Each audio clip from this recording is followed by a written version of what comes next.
Okay, I thought that today, and I'll start on then. I thought today what we would be doing would review a bit because we didn't get very far last week in what we were doing with the PowerPoint. So this week I thought I'd just review a bit to get into the subject of looking at a very different kind of text. Of course, throughout the semester, we'll be looking at different kinds of texts, but here we're looking at poetry and looking at it from the standpoint of what about its language can we see makes it into what we would call verbal art. And so we asked the question, what is metaphor? And we said that we looked at what Russell Mears said about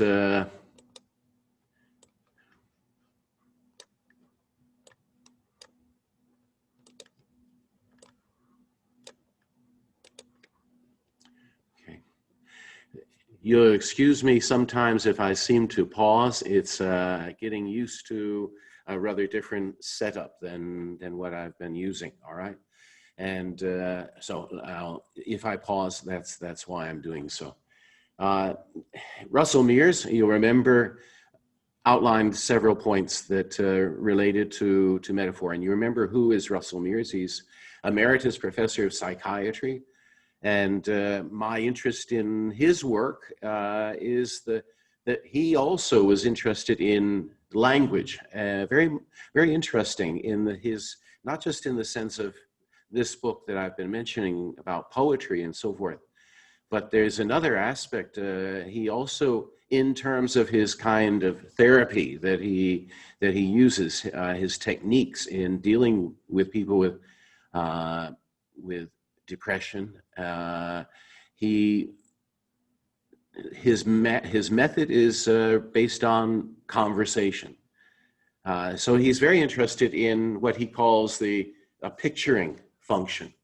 And from his standpoint, the picturing function is related to the idea of metaphor. So he says this: metaphor's most important function is to picture that which cannot be seen, and so to say what otherwise cannot be said. It makes possible the representation of states of feeling and imagination.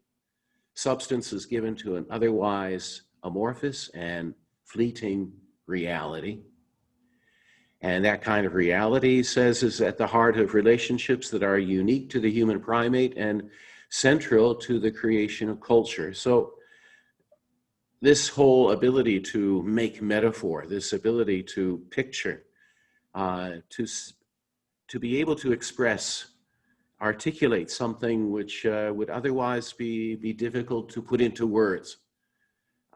We put into words, but we use metaphor to be able to explain it.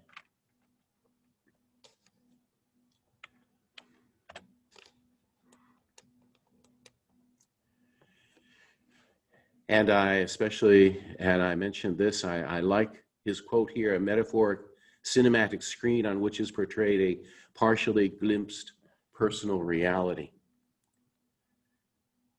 We are projecting our ideas. When we look at language, we're looking at how language is made meaningful. That's the whole point of what we're looking at, how we express ourselves through the text, through any utterance. One of your classmates mentioned that he didn't see the theory in what is being expressed, but the whole point of looking at language is, from this standpoint, from a functional point of view, we're looking at how we make meaning. And how can we describe that? If when we talk about making meaning, then we're trying to describe what is meaning. And in this case, we're saying that there's a way to make meaning that is not just the usual literal way of speaking. It's using metaphor to project, as he puts it, on a cinematic screen, a partially glimpsed personal reality. Remember that wording, partially glimpsed personal reality. grammatical metaphor. Well, here the whole idea of picturing function and being able to go beyond just sort of the usual default meaning extends not just to words, but also to grammatical structures.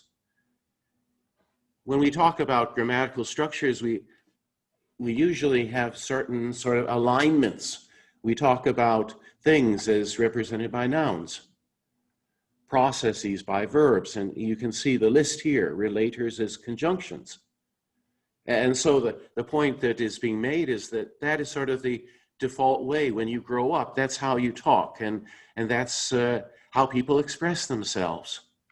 But is there another way to express yourself? Can we just use nouns to express for things and verbs just to express processes? No.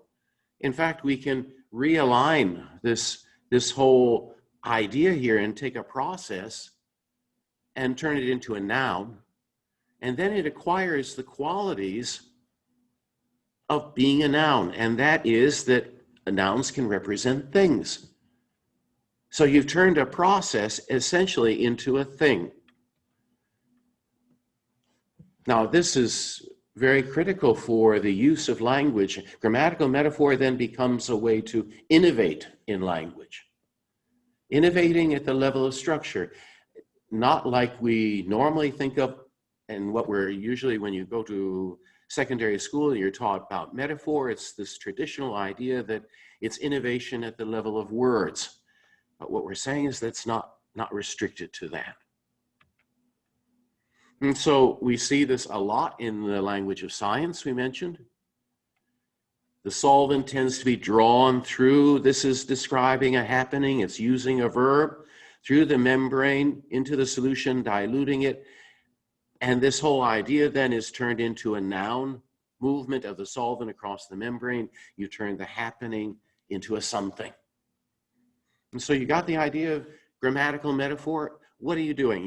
You're taking something which is a process, which has certain dynamic qualities, and turning it into the static nature of a noun. Now that's useful in science, of course. We mentioned, I gave you the example from Donald Jung's speech, and if one isn't paying attention, one might not notice the way in which the choices that he is making are indeed relevant to what he's trying to say. So as we noted in this example, at one level he describes this, at another level.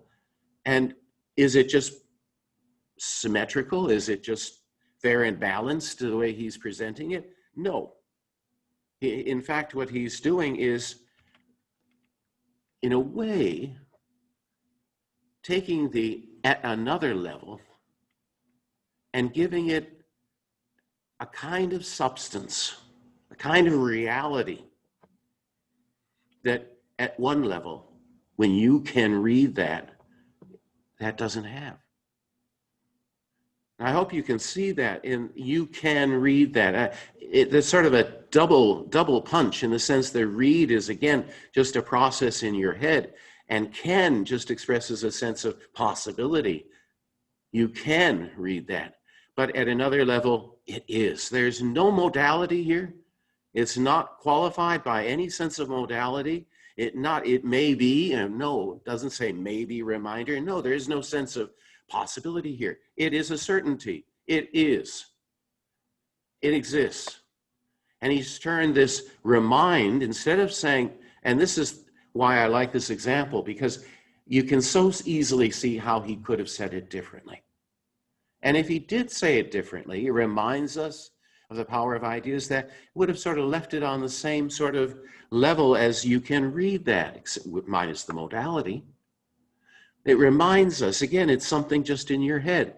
But no, it is a reminder. It is something that has substance. And so in a way, without you really probably paying attention as a listener, you are in a way being sort of motivated to see that at another level as something stronger, as something more sure, as something more definite. Now, how did we come to have the idea, what is metaphor? And here is the idea of the knight's move. And it's an interesting idea because it's really the source of creativity, innovation in language. That you're going along in one direction and then you change directions. And so in the clausal world of the mother tongue, the child, and this is Halliday's representation, and Halliday's referring to it from the sense of sort of the history of the development of language in humans. And very specifically, in the development of language in the child, at a certain age, at a very young age, the child can generalize, then even move on to abstractness. And so in terms of abstractness, we said, for example, big, small can be turned into size. That abstractness then can be extended further into metaphor. But what Halliday is saying is that a side step, it's a non-linear step. It's not a step in the same direction. And why was that? Why would he say that? What he's saying is that in the course of abstracting, it's leading to the more concrete. It's so paradoxical when you think about it. The more abstract we become in our theorizing, in science, the more concrete then the world becomes. We're turning it all into things. Now, we said that for Mears, and again, this is what fascinated me in looking at both of these scholars, that they were both sort of had the same idea that in terms of human development and in development of metaphor, it's a move in one direction. And for Mears, it's a move in the direction of pattern matching, comparing like with like, turning a replica, an exact copy, into something that is an analog, resembling something. Finally, a step across to metaphor. And for him, it's saying that pattern matching leads, instead of just from like to like, you take that side step to like with unlike, paradoxically perceiving similarities in dissimilars.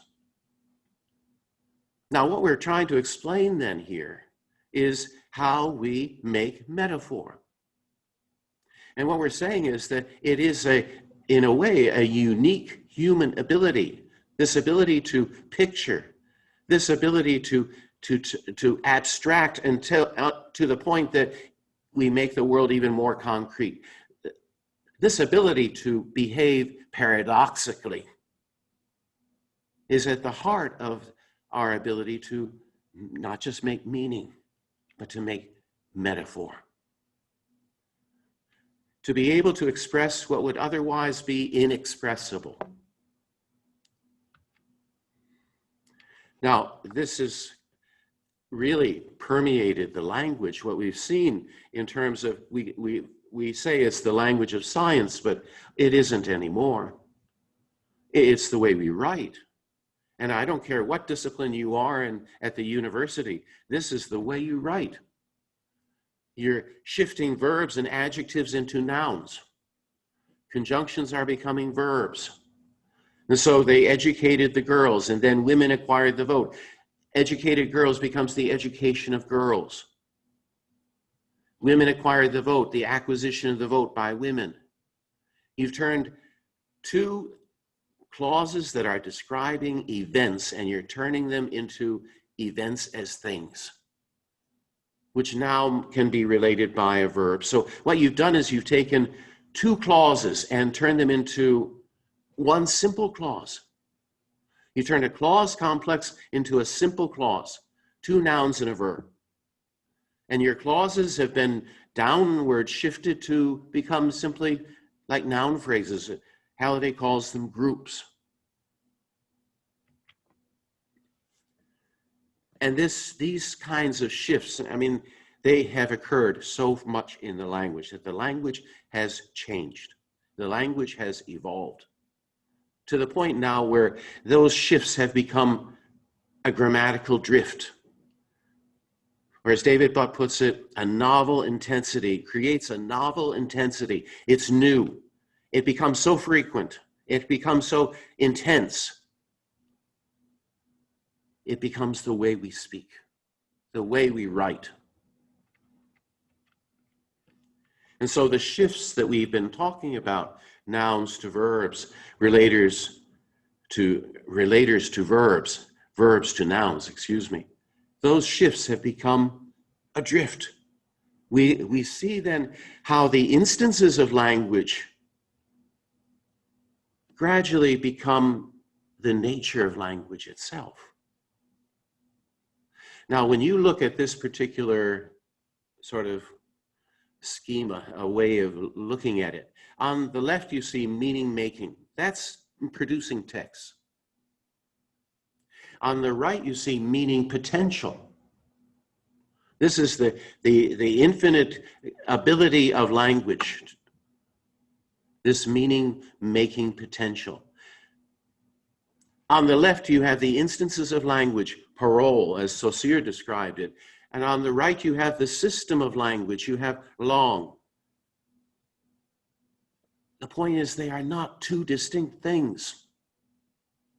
It is the texts themselves and the way that we use language that becomes the language. It becomes the way we speak. And that's why it's described here as being sort of like a cline, like a continuum. Because the instances of language gradually, as those shifts become the drift, as they become more that intense, acquire that sort of novel intensity that Professor David Butt mentioned, it becomes the language. So do you see why we approach language in terms of text linguistics? Because what we're saying is that how do you see langue except you can look at how language is used? And what is language?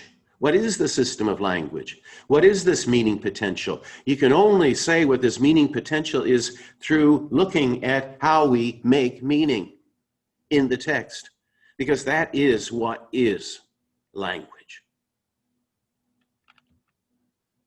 The instances become a system. And this is described in terms of the language of science, so that we talk about that as a variety of language. We talk about it as a register of the language. This nominalizing grammar has given scientists enormous power over their environment, so much so that they can make the world stand still or even create new virtual realities. You see, why do we use language the way we do? Why do we innovate in language? Because we have a need that we need to fulfill. And this need is what we fulfill through innovation. And innovation is made possible through the use of metaphor. So much so that there's been a steady drift in the grammar of scientific discourses toward things. Things have been foregrounded at the expense of qualities, processes, relations. We have become very materialistic in our outlook, in the way that we are looking at the world through language, because the way we describe and the way we talk, that is the way we construe the world. And if you always are construing the world in a particular way, that's how you see the world. It works both ways.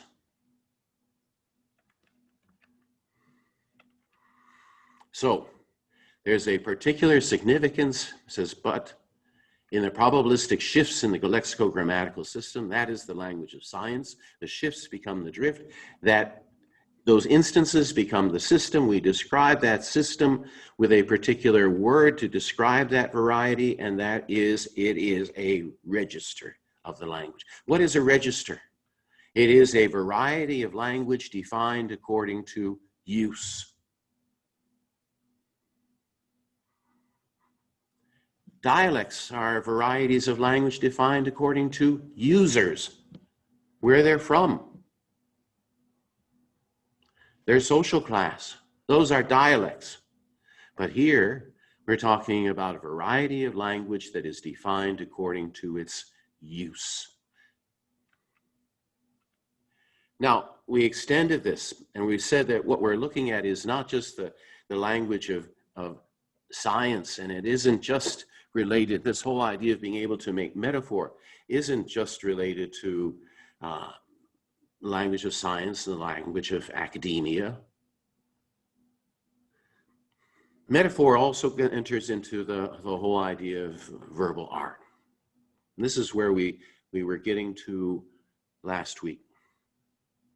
For Hassan, Ruqayyah Hassan, we said it's the intervention of the writer, mobilizing the habitual patterns of grammatical choice into a non-habitual consistency.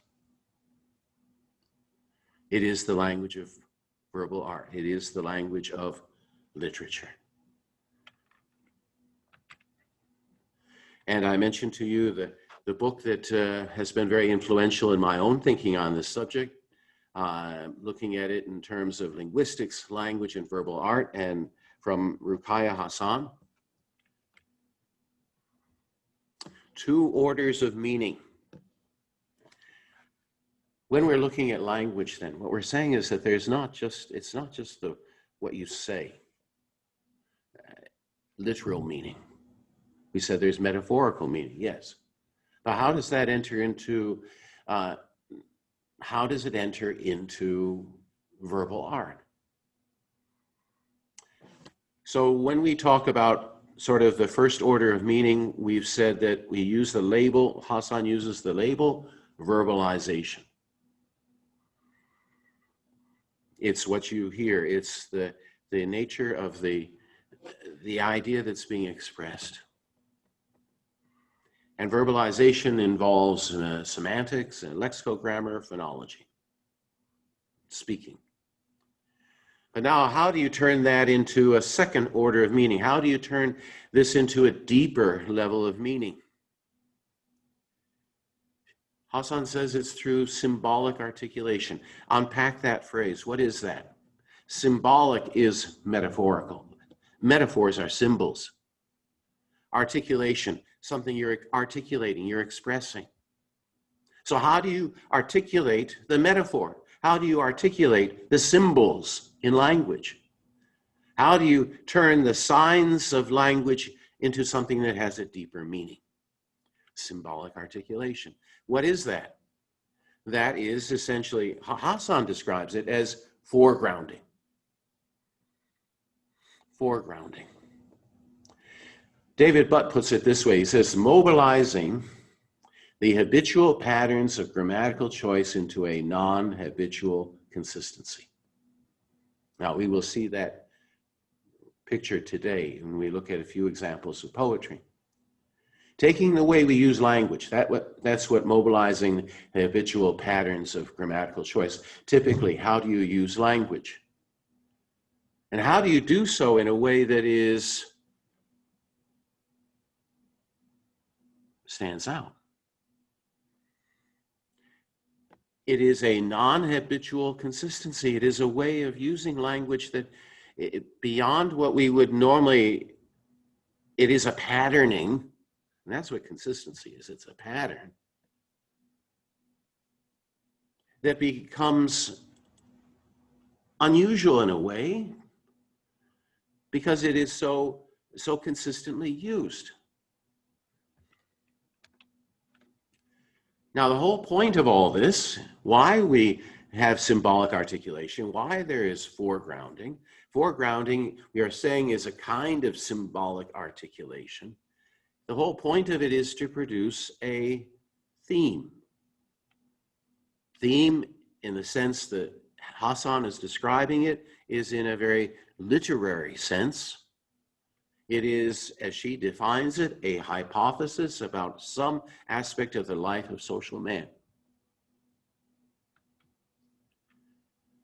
Now, the point that she says, and this is obvious in a way that, yes, it's not when you read usually a poem, for example, it's not what initially engages you. It's what's going to stay, though, in your consciousness long after you've forgotten the wording.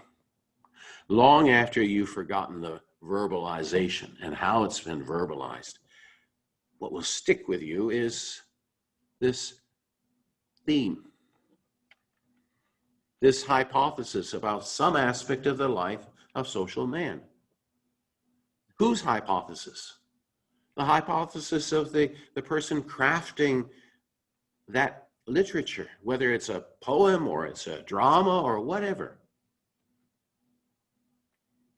So the theme is the hypothesis. It's a hypothesis on the part of the person who wrote that about some aspect of the life of social man. So the patterns of language, because you see, this is all about patterning. Patterns of language are deployed to take us in a particular direction. Each message is a message by itself, but the totality of the messages together enunciates the theme. You're taking everything there is in that poem, the patterning that emerges across those clauses is what is the poet's message. And so she's saying that the theme, how do we get an idea of what's the theme? By, yes, examining the meaning of individual messages. Yes, you look at what's occurring in each clause, but you're also looking at the patterns that emerge across the text. And most important, you're looking at the repatterning of patterns. Because when you have something which is used with a non-habitual consistency, that consistency leads to a background. But then, when you foreground, what you are doing as you foreground is to take something and you are repatterning the pattern. You're changing the pattern. So that what you end up with is the poem, the drama, the novel, as some kind of extended metaphor. Mears, remember, said this: the words of the poem are used in a symbolic way. They have more than a single meaning. You can't just say that that's the meaning and that's it. No, very often, no. Not if it's really art. The effect of a few simple words combined in a particular way is to evoke a sense of reality that none of them possess alone. The nature of this reality is not precise, it is indefinite.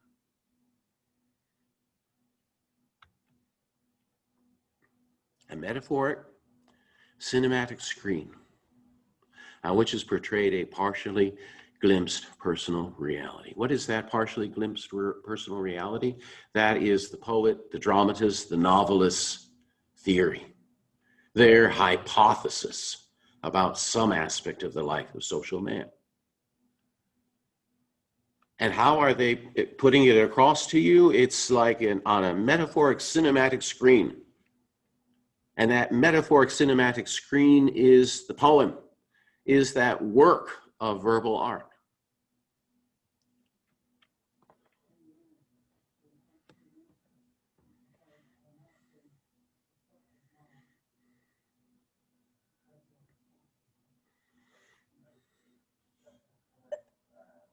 How's that for you? Writing poetry? I would say it's absolutely.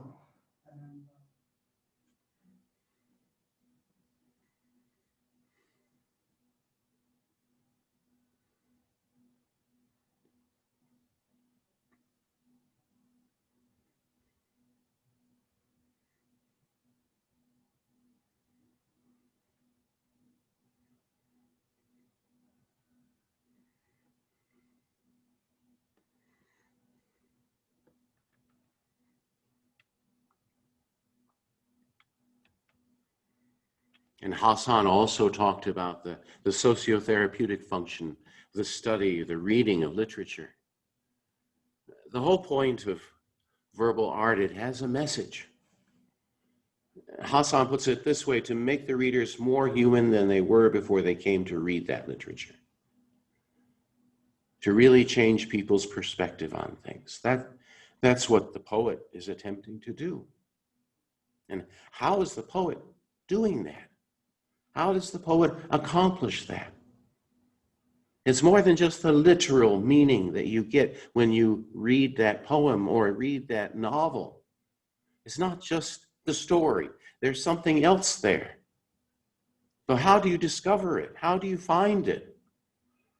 And this is the point of what we really are after, is when we adopt a sort of systemic functional approach to the language, what is our purpose? Our purpose is to see how we make meaning. Well, I'm interested then in how the poet makes meaning, not just the first order of meaning, but the second order of meaning. And how is that achieved? That is achieved through mobilizing the habitual patterns of language choice. What are those patterns? How do you describe those patterns? Well, how do you describe the grammar?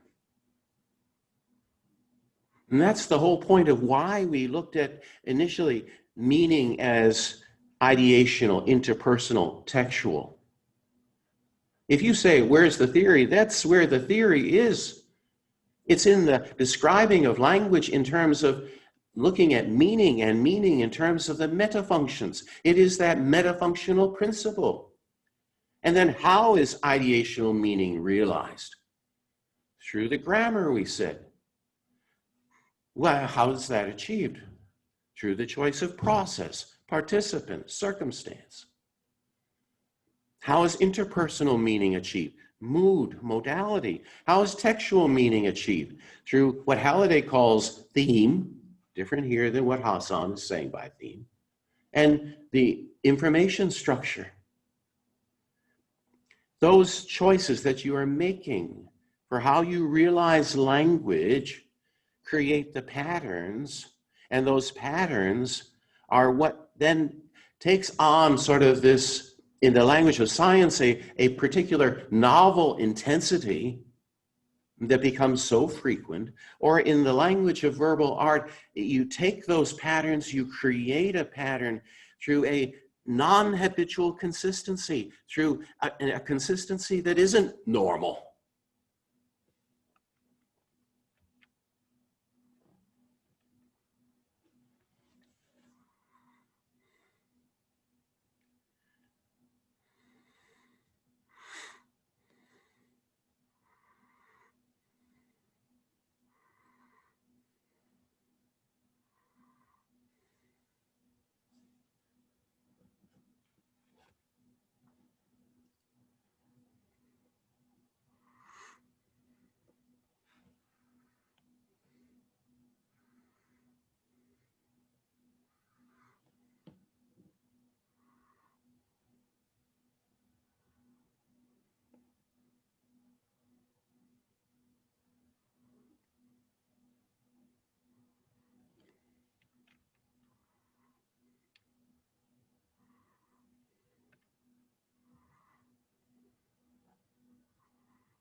All right, now, and by the way, are you guys able to see the videos well?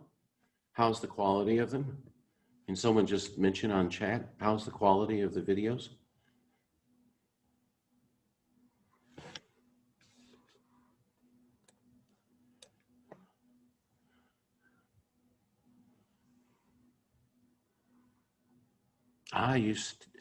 You're not getting the sound? Let me just check then. Oh, I'm sorry, I didn't check the, oh, you should have told me, guys. Sorry about that. I needed to check the share computer sound. Sorry about that. Sorry about that. I'm glad now we've resolved that. But please, I do have the chat on, and so please do let me know, all right? So that if you don't see something right or you don't get sound, let me know so that I can make whatever change I need to, all right? Sorry about that. It's a different setup, so you forget sometimes what buttons you've got to, check and so forth. All right, coming back to the point then. Halliday, instead of using foregrounding, instead talks about it as what he calls de-automatization.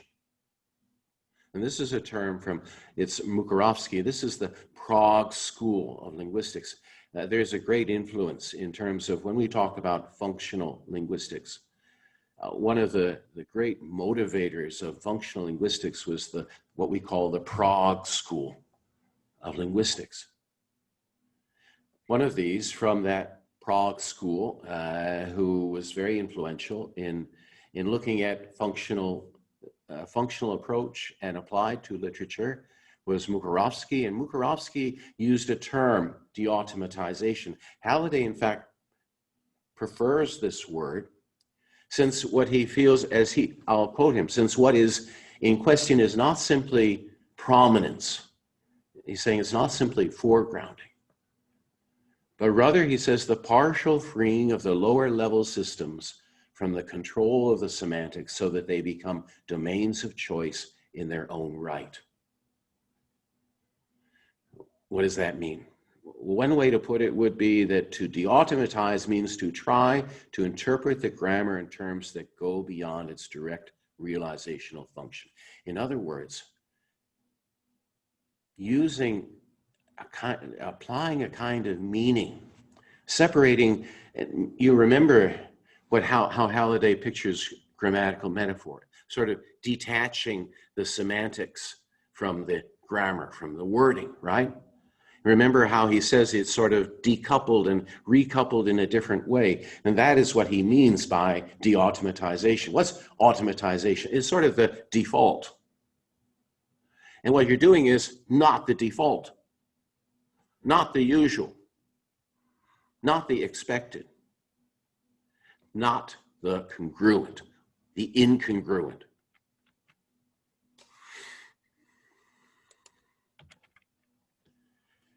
Artistically creating an automatization against which to de-automatize. Now, that is sort of really what Hassan's idea is.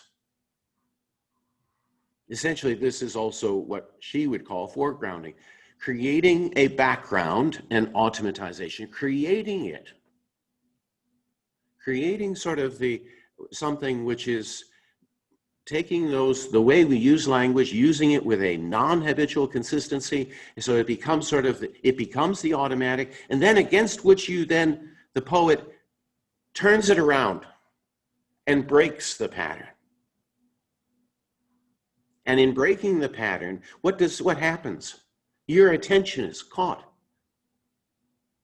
Your attention is drawn to somewhere in that text.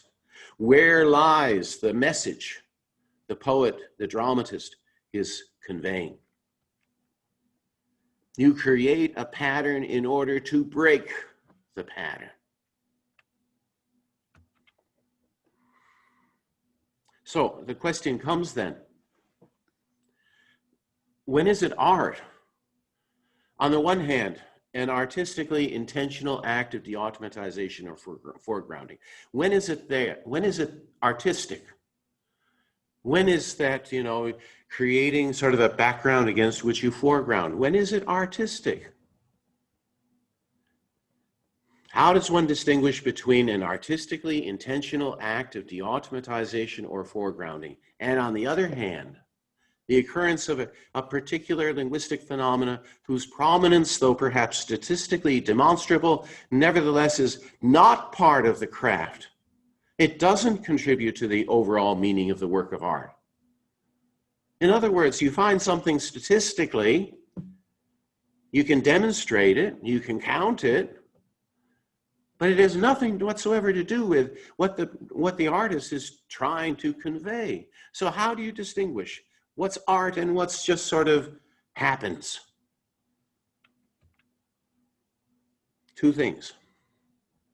For it to be foregrounding, for it to be really de-automatization, as Halliday would refer to it, there must be both contrast and consistency. Contrast and consistency. Let's take a look at contrast. Let's start this poem. before we take a break, we'll work on this poem. The Widower in the Country by Les Murray. Les Murray is a well-known Australian poet. So Kaya Hassan was analyzing his poetry. Now let's take a look at this poem. I'm going to read it to you. I'll get up soon and leave my bed unmade. I'll go outside and split off kindling wood from the yellow box log that lies beside the gate. And the sun will be high, for I get up late now.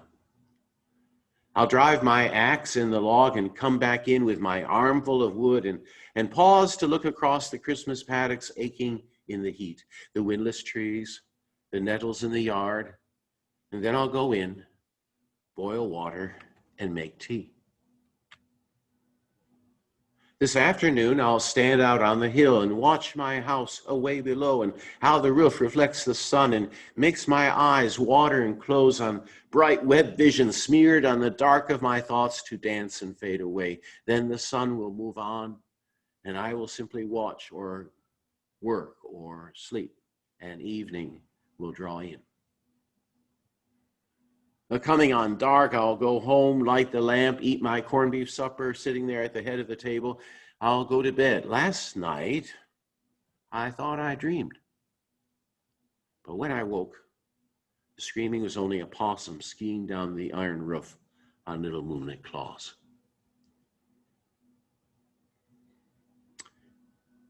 What's the meaning of the poem? And where's the theme? When you read this poem, The Widower in the Country, it's widower, he's lost his wife. Well, it seems rather, how to put it, rather mundane. This is daily life. It's what he does. This guy is older probably, he's a widower, he's living by himself, and this is sort of his daily routine. Okay, so what's the use then? What's the meaning? Now, this is where we get into, okay, the analysis, so to speak. And this is where a systemic functional approach gives us sort of a handle on which to now be able to indeed be able to sort of get at what perhaps is the meaning. In other words, we've said that it depends a lot on the patterns, right? Well, what patterning do we see in language? And what patterns, like what categories do we refer to? We're going to refer to those categories that we've been identifying as the realization of the metafunctions. And one of those is, we called it the system of transitivity. What is the system of transitivity? It is explaining the way we experience the world in terms of process, participant, and circumstance. Process, participant, circumstance. And the processes, then we said, are sort of identifiable in terms of different categories, different types. We have doing, we have sensing, knowing, seeing, verbal, saying. We have behavioral processes, which are some things that we do. We cough, we sleep, so how we behave. There's the existential there is, there are. There are relational processes, being, becoming, having. And so you have these different process types. And who is the initiator? And Hassan sort of divides this up into two sort of categories. She generalizes a bit. She says you have on the one hand, the ER roles, the sensor, the sayer, the behavior. On the other hand, you have what's been affected. How has the action been carried out onto what? You have the goal, you have the phenomena, you have what's said, the verbiage, and so on.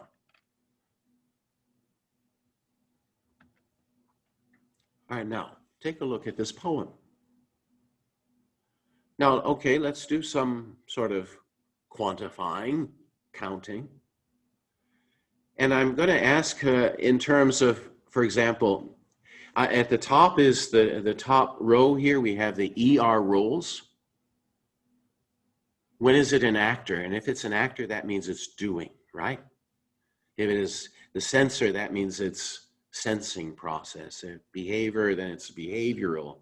A carrier in the sense of Tom is thin, he carries the attribute thin. Well, here the carrier is the one using with the verb to be, relational, right? So we have, all right, at the top, who are the initiators of, who's the actor? Widower is one. We have the animate, just an animate being, the possum. We have mention of some objects, the yellow box log, so on. We have references to sort of time, the sun, the evening. And there is an event, all right, dreaming, the screaming. Now, notice here, though, if we are looking at what is the background, we count them. Well, the widower obviously figures most prominently. You have other things mentioned other than the widower. You could say that those are foregrounded. The widower occurs most frequently. It's the widower is the background, and again, anything else then would be considered to be the foregrounding. And if we go down and look at the various features, Hassan sums it up like this. She said, on the one hand, the transitivity. What do you have transitivity? Process, participant, circumstance. Repeated material processes, contrasting with other process types. The widower as the doer, contrasting with other participants, foregrounded. In terms of logical meaning, now, as I read the poem, you might have noticed that there was a lot of and then, and so on. So this repetition of the conjunction and, it sets a background of what? Simple parataxis, simply conjoining clauses. Did this, and then did this, and on and on. Now, that, though, is the background.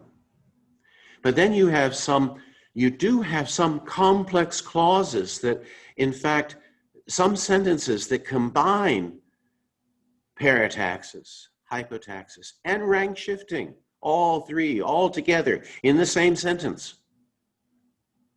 So what's the background? The background is those sort of simple parataxis, most notably obvious from the use of and.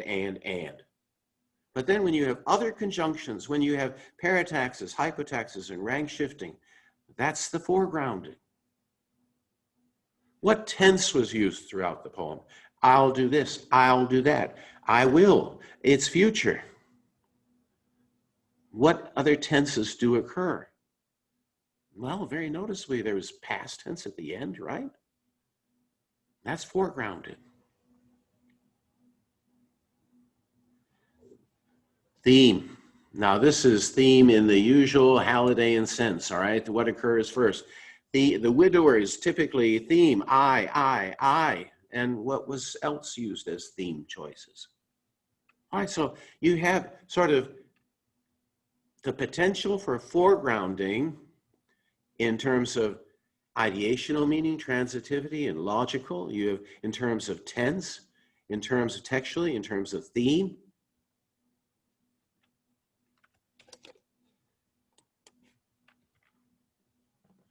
So those are the contrasts. We've identified them. Now the critical point is there any consistency? Is there any consistency of where you notice the foregrounding? Where you notice the contrast? Does it occur somewhere in the poem? Is there consistency about it? Okay, what's consistency?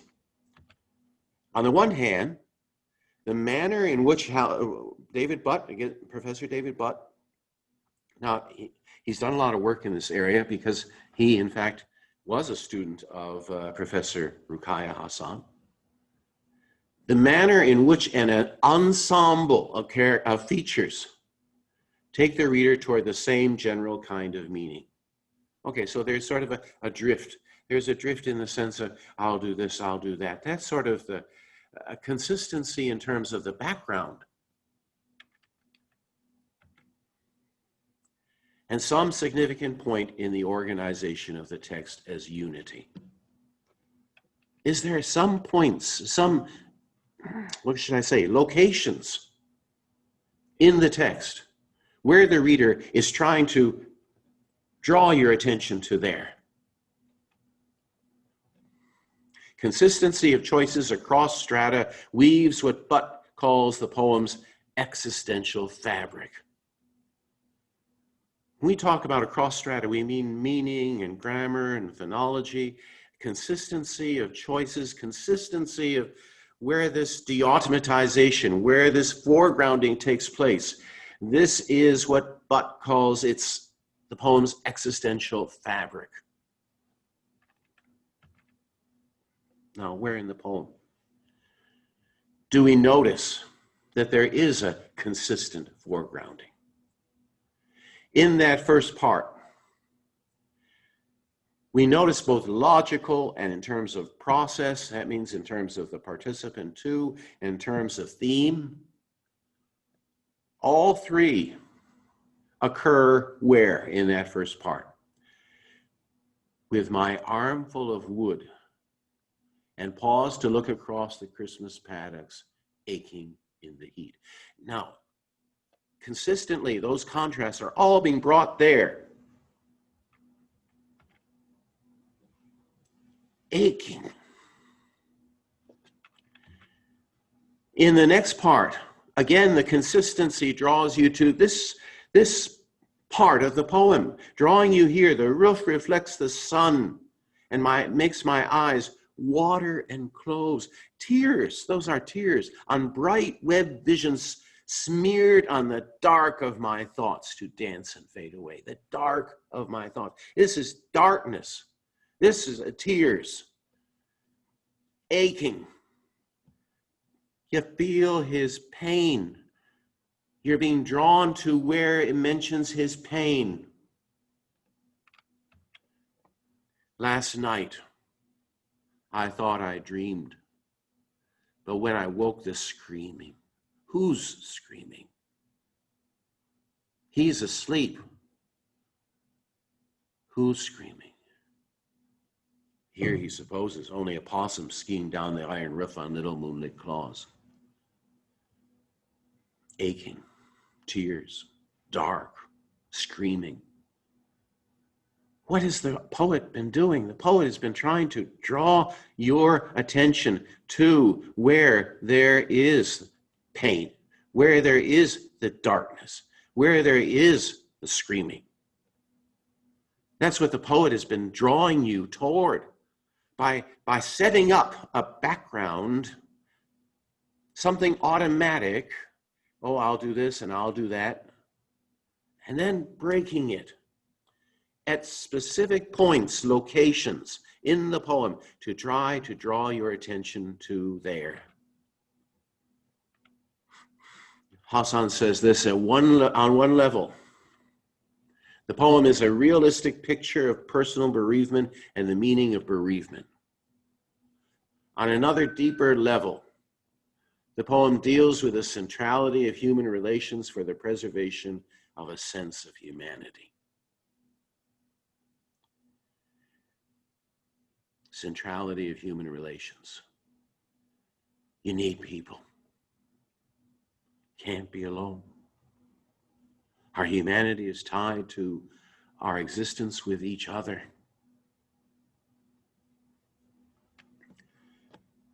Les Murray's Widower in the Country poignantly points to its theme concerning the essence of humanity, to be human, to be an individual. You need to be with others. What makes human existence sane, what protects it from nightmarish chimera is another's company. This is the theme. This is the hypothesis of this text. This is what Hassan concludes. What she is trying to do, her hypothesis is that this is the poet's hypothesis about some aspect of the life of social man. Need for others.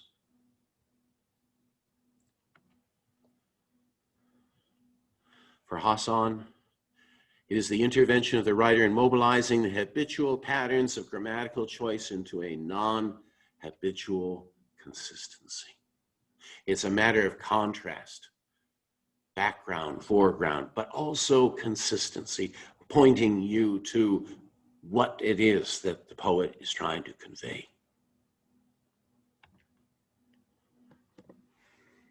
It's 1 o'clock. We should take a break. So let's begin again at 10 past the hour, okay? 1 o'clock. And if you have anything to say in the chat, please feel free to do so, okay?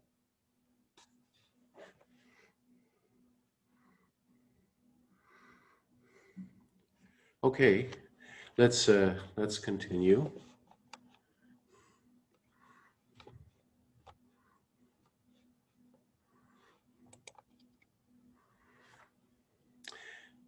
We'll continue with another poem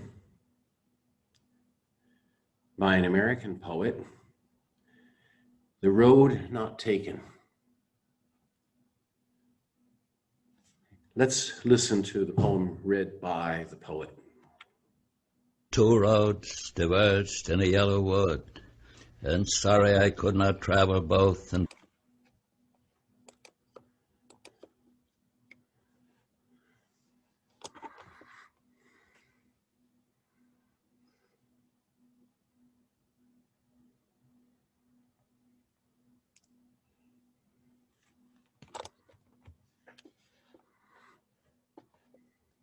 Are you all hearing the poem? Sorry.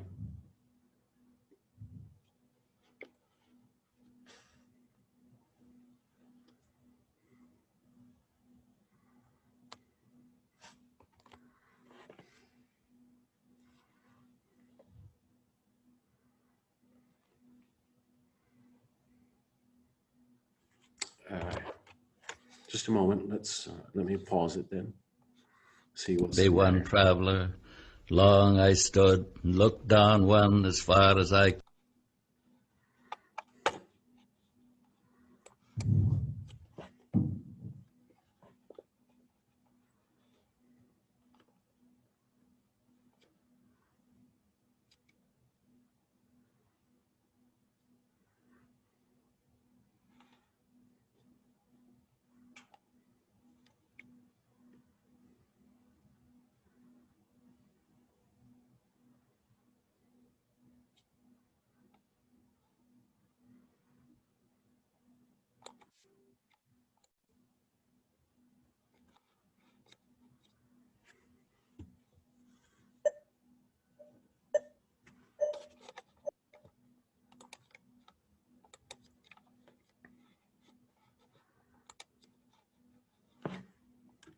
Just give me a moment, guys. Let me check this.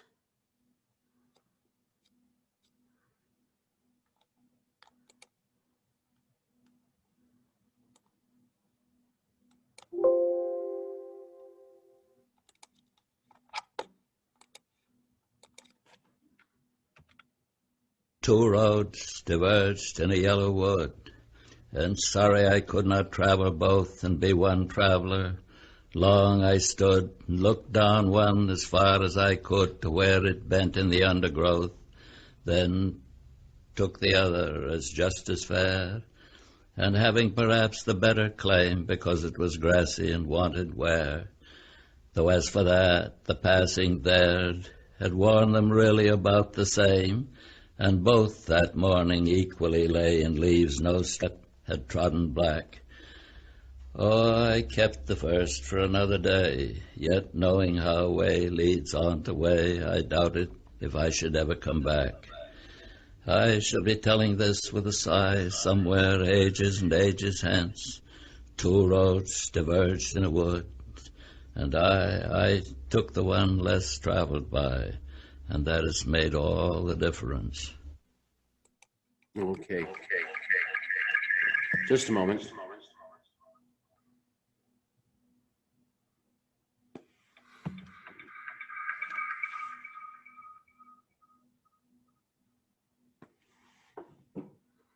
Sorry. I was trying to hold on a second. I was trying to run it on my phone, and then now I can hear the sound.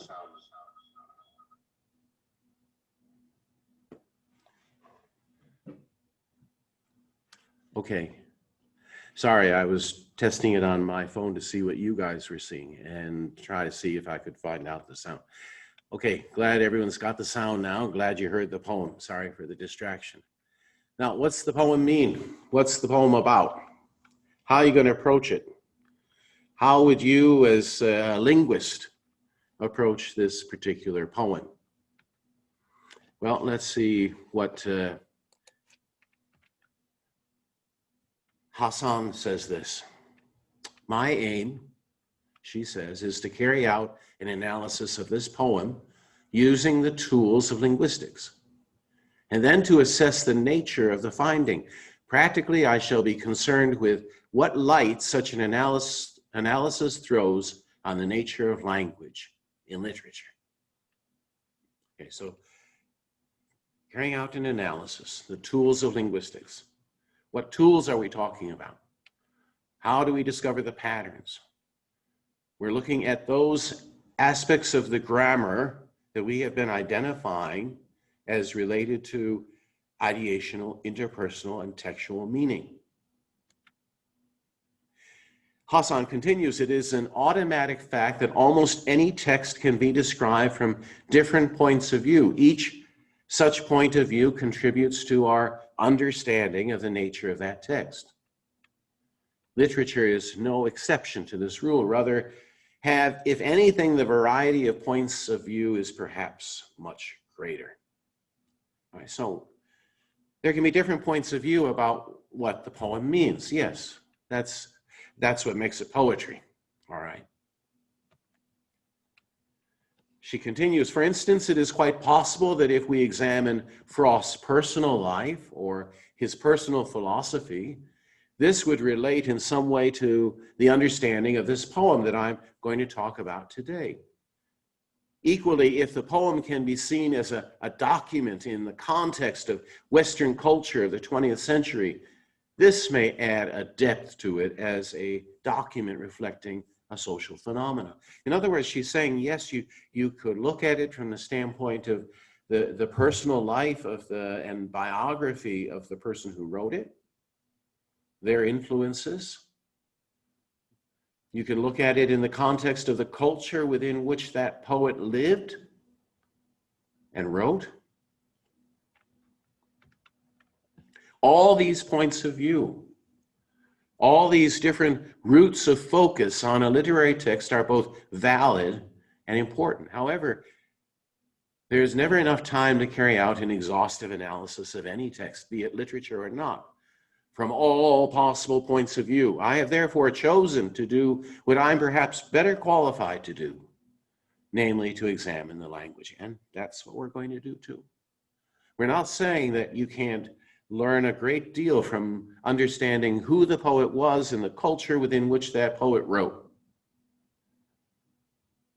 But as she is saying here, there's another avenue within which we can also better understand the meaning of the poem, and that is through language.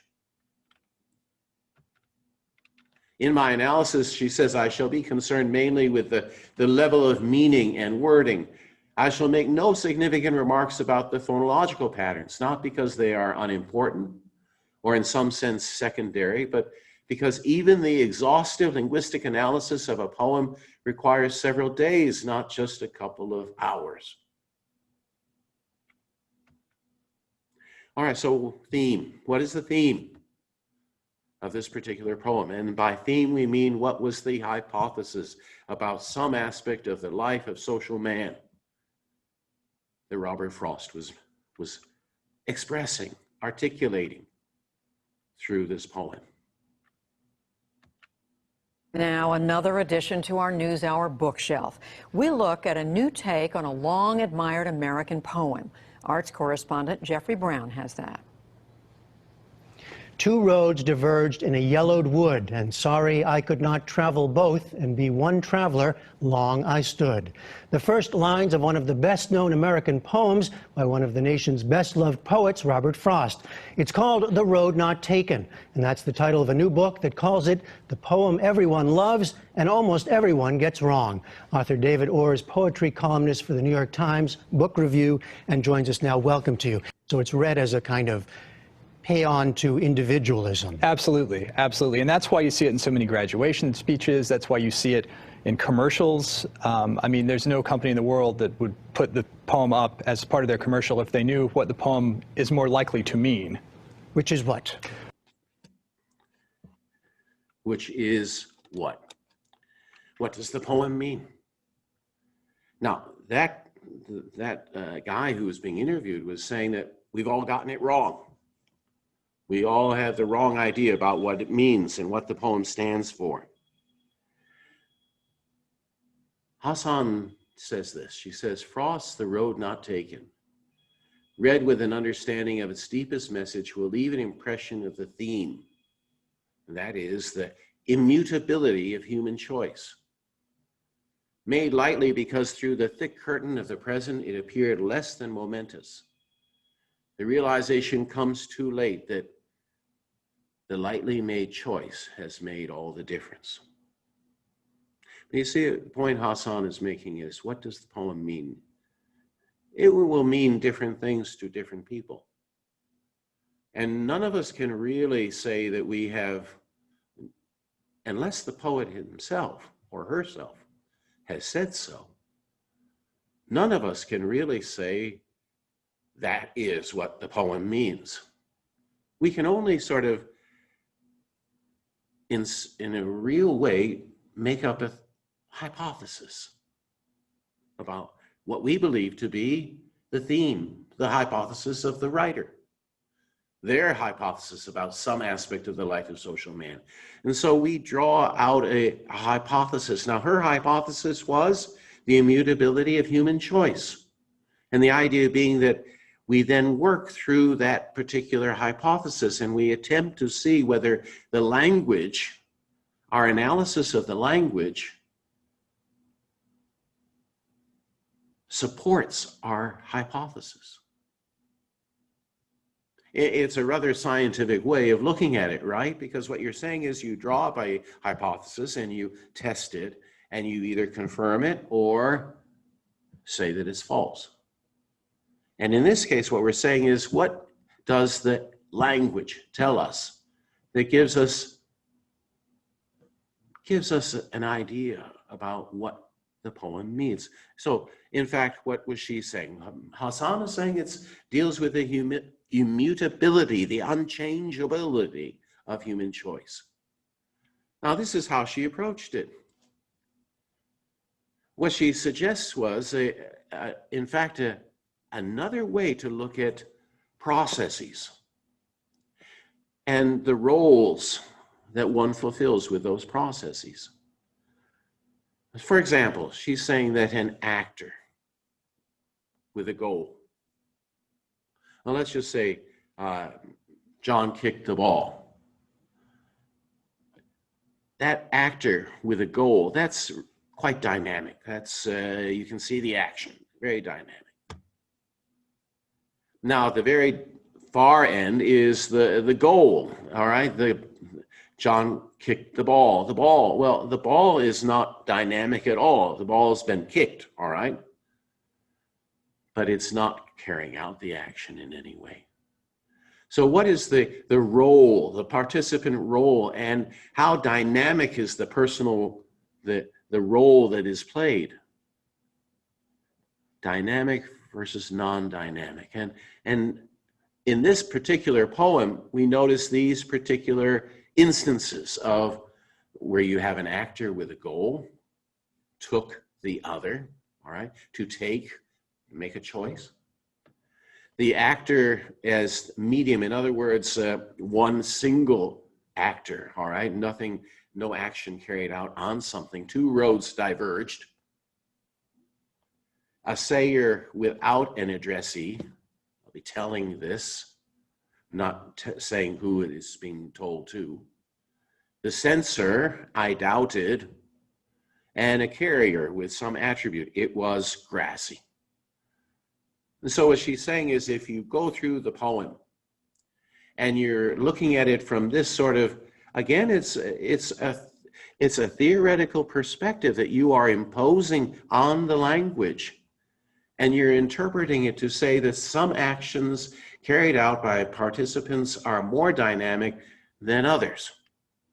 And this is, it is a way of looking at it semantically.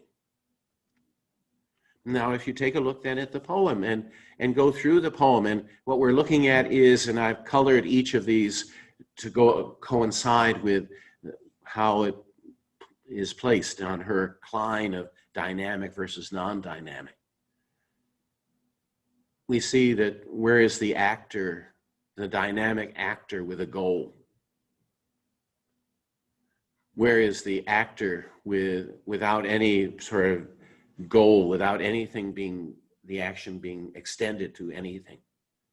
And where we have, I shall be telling this, one occurrence of sayer without addressee, some instances of sensing, all right, knowing, doubting, looking, and a carrier, all right, we have having perhaps the better claim because it was grassy. Okay, so just going through the poem like this.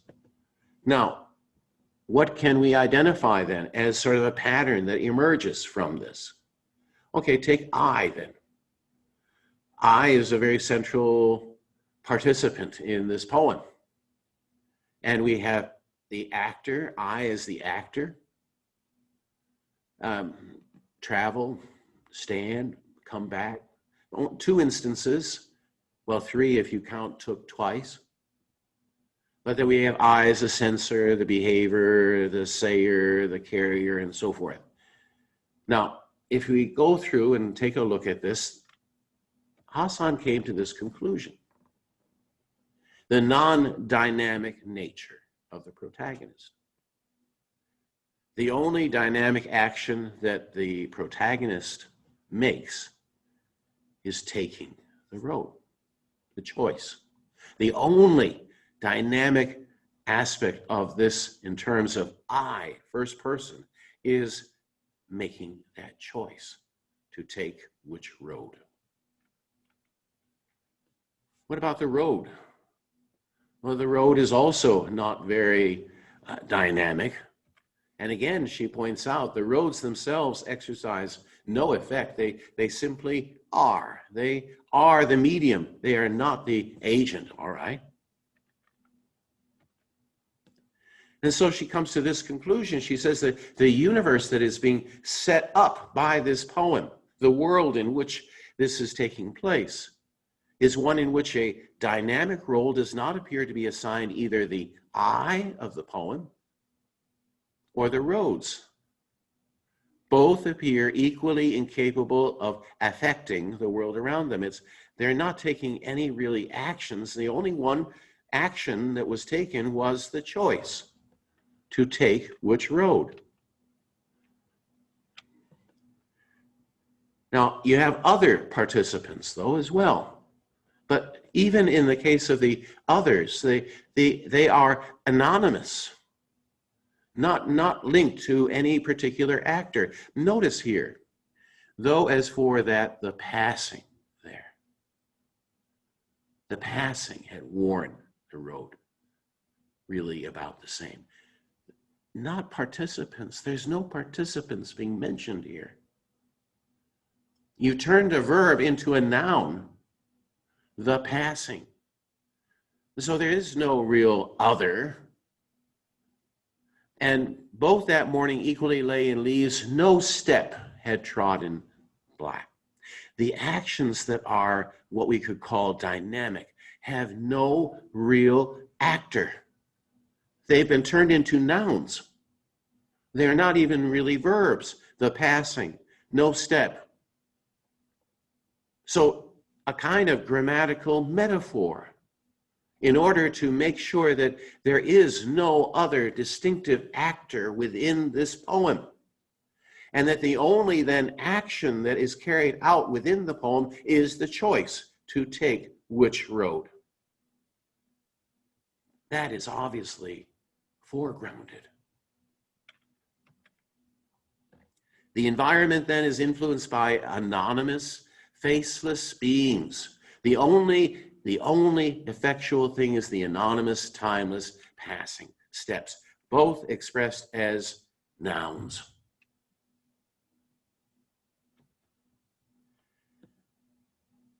The only real aspect of this that involves any particular sort of where the doer is identified is I. I took. I kept the other one for another day. Now, that is one aspect of the poem. Another aspect that Hassan looked at was the logical meaning. And she's mapped it out here. I'm not going to go into a great deal about the mapping that she shows here, except to show you something quite interesting. The poem really divides into two halves. Very sort of symmetrical, two halves, two roads. And the first part, all right, the first part that she describes here. And if we take a look at it, it sort of, again, divides into three parts. Two roads diverged in a yellow wood. And then continues, and sorry, I could not travel both, and be one traveler, long I stood, and looked down one as far as I could to where it bent in the undergrowth. And then a third part, punctuated as a sentence. On the other side, again we notice, and this is punctuated very clearly, I kept the first for another day, exclamation point. The second part is the next where you meet the full stop, if I should ever come back, full stop. And the third part also ends with a full stop. In other words, the symmetry is on the one side, you have three parts. On the other side, you have three parts. Now notice something else. When it comes to the conclusion of the poem, two roads diverged in a wood. Well, that matches up to the beginning of the first part there. And then the second line, I took the one less traveled by. Again, that matches the other line in the other part. I didn't have a slide to show you the point I really want to make, though, and that's the last line. That has made all the difference. Two roads, two halves. Taking that action, that choice, has made all the difference. The immutability of human choice. Two alternatives present themselves. The attributes of these two roads, one is not taken, the other I took. And you describe the two, both just as fair, all right? They are almost of equal choice, it appears. You have no choice but to choose. You have to choose, but there's really no basis for the choice that you're making. Equally lay. The choice is imposed by the simple fact of it being existing. I was sorry I could not travel both, and be one traveler. I'm just one traveler, and there are two roads. You have to make a choice. The choice that's taken blocks out the other choice, and the consequence then of that forced choice are everlasting. It has made all the difference. I shall be telling this. What's this? 2 rows, indistinguishable, the taking of one without any real justification. That situation, the last line, has made all the difference. Her conclusion? As we've read before, the road not taken, read with an understanding of its deepest message, will leave an impression of the theme, that is, the immutability of human choice. Made lightly because through the thick curtain of the present it appeared less than momentous, the realization comes too late that the lightly made choice has made all the difference. The language, do you see how it sort of creates that extended metaphor? In some ways, even using grammatical metaphor, the choices that are being made about the nature of the participants and the processes. Is this the meaning of the poem? And anyone else who reads it differently gets it wrong? No.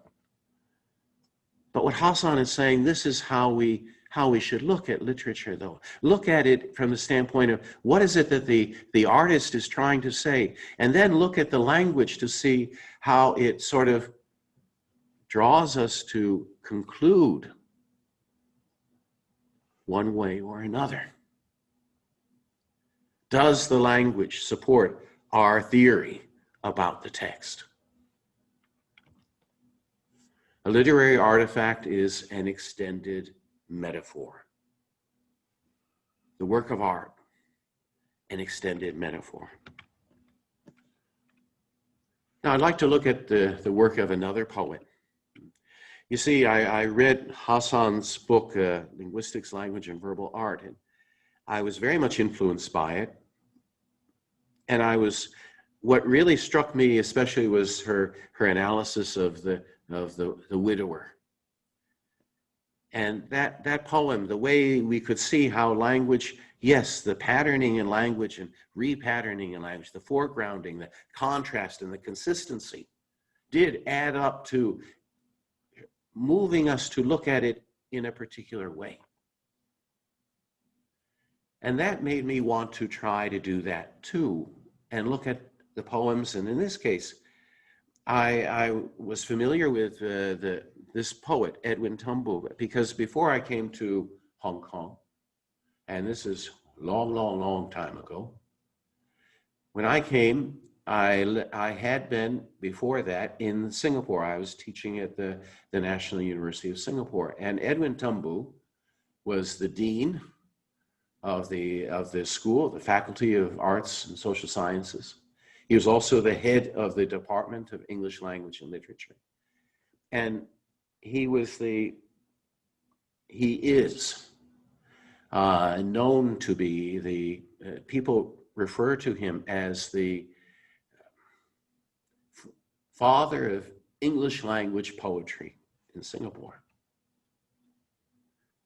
Now, Edwin has, so I was fascinated to look at his poetry, to see what there was in the poem that would give us some insight into the meaning of the poem. How does language give us insight into its meaning? Edwin has been to Hong Kong. He was, in fact, invited by Geoffrey Shaw from the School of Creative Media to be part of this very special program. It was called Edwin Tumbu Natterson, The Infinite Line. It was shown here and also in Shanghai. And this way of presenting his poetry. And so Edwin Tumbu, I mean, he is a recognized poet. As I said, the father of English language poetry in Singapore. If any of you have ever been to Singapore, you probably have seen the Merlion. And if you go to see the Merlion and you go to in front of the Merlion, there will be a plaque. And on this plaque, which is in front of the Merlion, is a poem. The poem is written by Edwin Tumbu. So here he is. He is a recognized artist in language. The other aspect of it was that I know that he's very interested in language. In fact, that was why I was in Singapore. He was building up the linguistics section of the Department of English Language and Literature. And he was expanding linguistics. And this is unusual, by the way, for someone in literature to be expanding linguistics. But it goes to something which you can tell what his attitude is toward language. He says this: I'm looking at language as part of my life, trying to create, to make my poems, putting language together.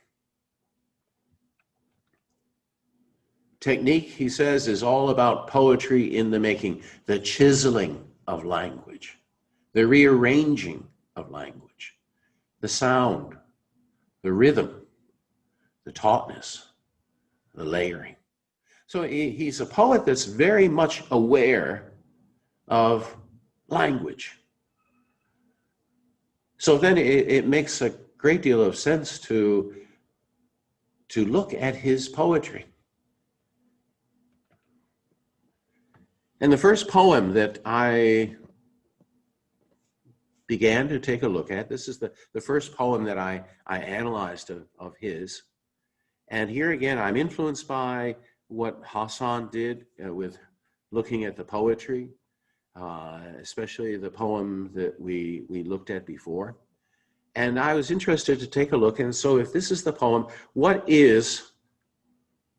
can language inform me about the meaning of the poem? Where's the foregrounding? Where is the de-automatization? How does the poet mobilize the habitual patterns of language choice into a non-habitual consistency? All right, so all of these questions I'm asking myself as I look at this poem. And what am I going to do? I'm going to try to look at it from the standpoint of what are those patterns and what is pattern? All right, so let's listen first to the poem. And again, I'm going to play him speaking the poem, and again, I hope that you can hear it.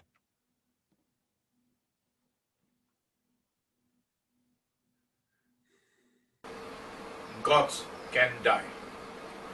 I have seen powerful men undo themselves, keep two realities, one for minor friends, one for the powers that be, the really powerful. Such people take a role supporting managers of state, accept an essential part in some minor project. But after a bit of duty that makes them fester with intentions, they play the major figure to old friends. We understand and try to seek a balance in the dark, to know the private from the public monument, to find our way between the private and the public argument, or what can be said, or if a thing is meant, or meant to make amends, is generous or mean. The casual word, the easiness, the quick straight answer, the humane delay, the lack of cautiousness that give ample laughter to our evenings are too simple for these days of power whose nature is to hint, not state. So when one has a chance to talk, the conversation hesitates on the brink of momentous things. He ponders, suggesting by some unremark there was much more to be said. It's a pity. Good men who seek to serve bind themselves unto a cause, then use the fate of nations as a rationale to take their friends aside, to lead themselves into some history. We gain uncertain statesmen, many lose a friend. But I'm glad that others are powerful with compassion, who see before we do what troubles us, and help in kindness, take ignorance in tow. If not for such, we lose our gods who lived, but now are dying in our friends. Okay, so let's take a look at the poem. One of the things that we notice is that there's a great deal of symmetry, duality. We see a pattern of things that are being paired together, comparing items of equal status. So lexically, for example, we have a number of contrasting pairs. We have major versus minor, private versus public, generous versus mean, gain versus lose, live versus die. All right, so opposites.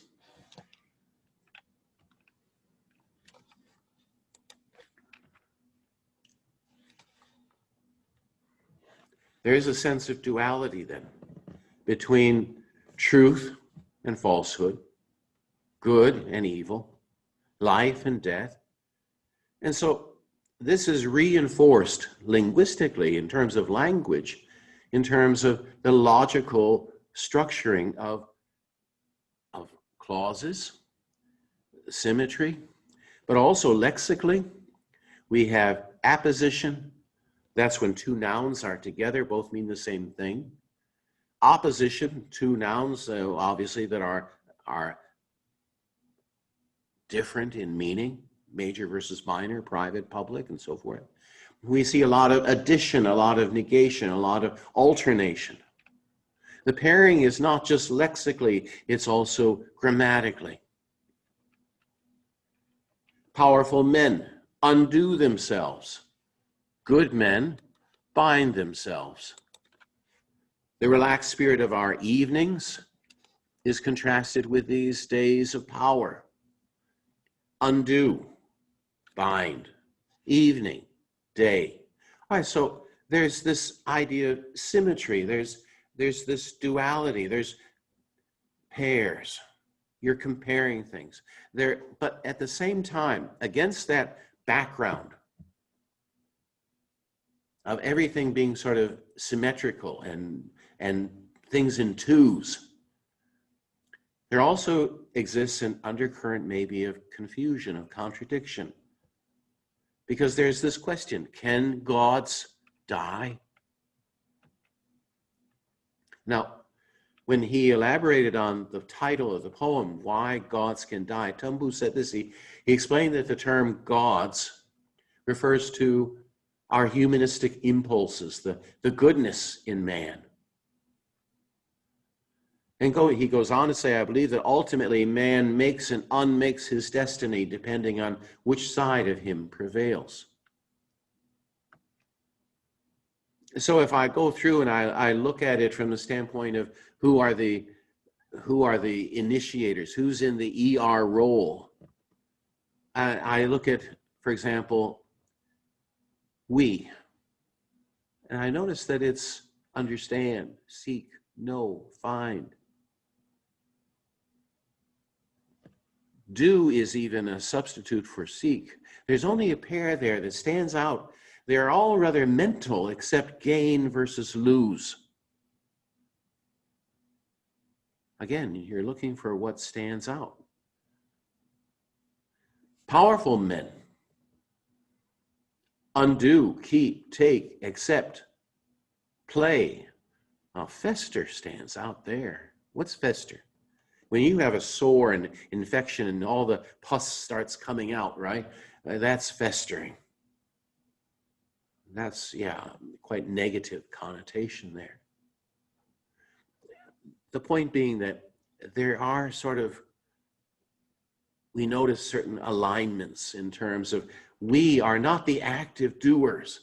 These powerful men, they are the powerful doers. And ours is gain versus lose. They're festering. I'm interested to take a look at the way the clause structure breaks down for this poem. It begins, I have seen powerful men. All right. And what about these powerful men? Powerful men undo themselves, keep to realities. Very paratactic. Again, very symmetrical, a pair.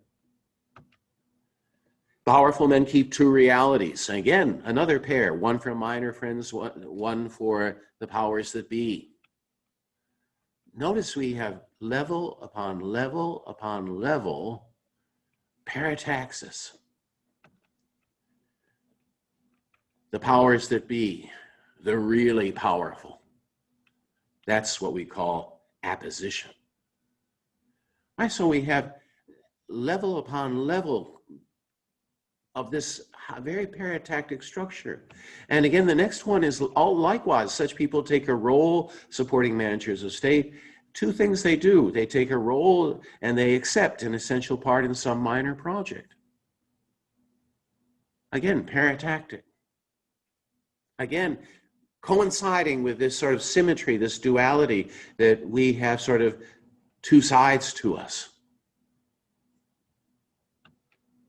But then it's broken. The parataxis, it's not paratactic here, it's hypotactic, but after a bit of duty that makes them fester with intentions. There's that word, fester. And it's right here where you have the hypotaxis. Notice the sort of consistency of the foregrounding, where it comes at this particular point. Well, what's he saying? After a bit of duty that makes them fester with intentions, they play the major figure to old friends. Not real. They play the major figure to old friends.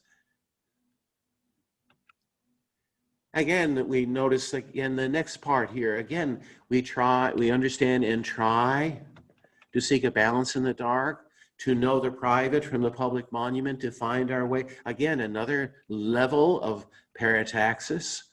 And it continues to find our way between the private and the public argument, or what can be said, or if a thing is meant to make amends, is generous or mean.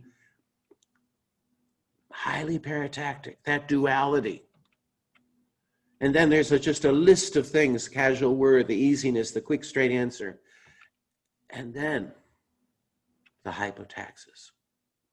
Now, this line was really interesting to me because when I read it the first time, so when one has a chance to talk the conversation, you don't realize that one has the chance to talk, and the conversation is the subject of what continues on the next line.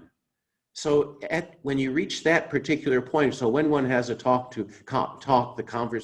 one has a chance to talk the conversation, you realize that you're running over into another sentence, and you pause.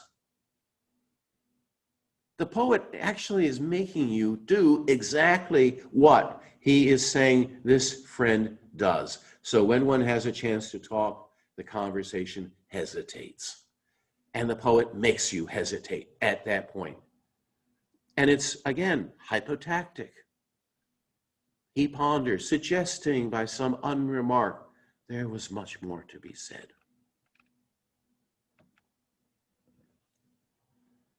Again, what's the poet saying? Gods refers to the humanistic impulses, the goodness in man. Ultimately, man makes and unmakes his destiny depending on which side of him prevails. Well, which side of his friend prevailed? You see it in the hypotaxis. The duality apparent in this text, personality. And that's a term Halliday uses when he talks about a text and the personality of the text. It reflects the poet's feelings about his friend's personality. And how is he judging his friend's personality? He's saying that the friend was basically very two-faced, very hypocritical. And you can see the poet's frustration and his disdain for what power has done to their relationship. But it's made particularly evident through the foregrounding of elements that disturb an otherwise balanced state. The poem is so balanced, so symmetrical, but then it is disturbed. And what has disturbed it? What is the theme? What is the hypothesis about some aspect of the life of social man? Power corrupts. But again, you see, this is my theory about what I believe is the poet's hypothesis. He has also said so, right, to some extent.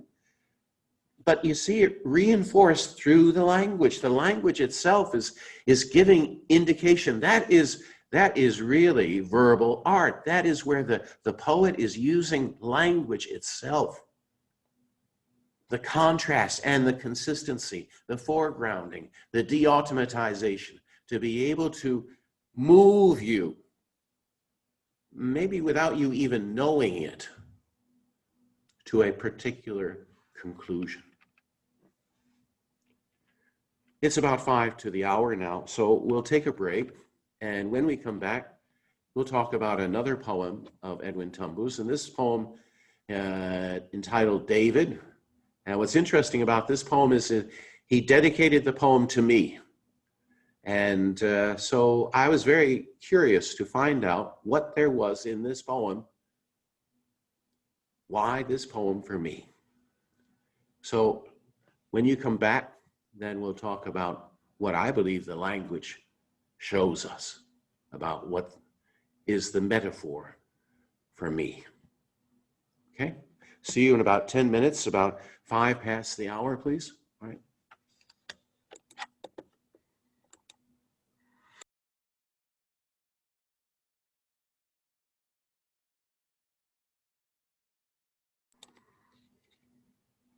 Okay, let's continue. And as I mentioned, looking at another poem from Edwin Tumbu's, and this is David.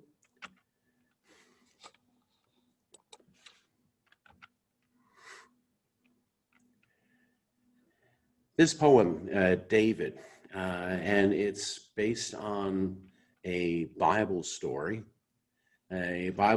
which it made me, I did wonder why he decided this particular Bible story to write a poem for. He basically takes the narrative, the story from what there is in the Bible, and basically then recasts it as a poem of his own. And it's so you'll notice that he wrote it for me, and so that's what made me curious, because why this story from the Bible? Why there are many other stories in the Bible, and why this particular one? Now, who is David? David was, he eventually became king, but there was a point which he wasn't the king, and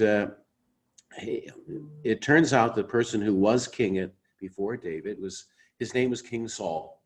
And King Saul was,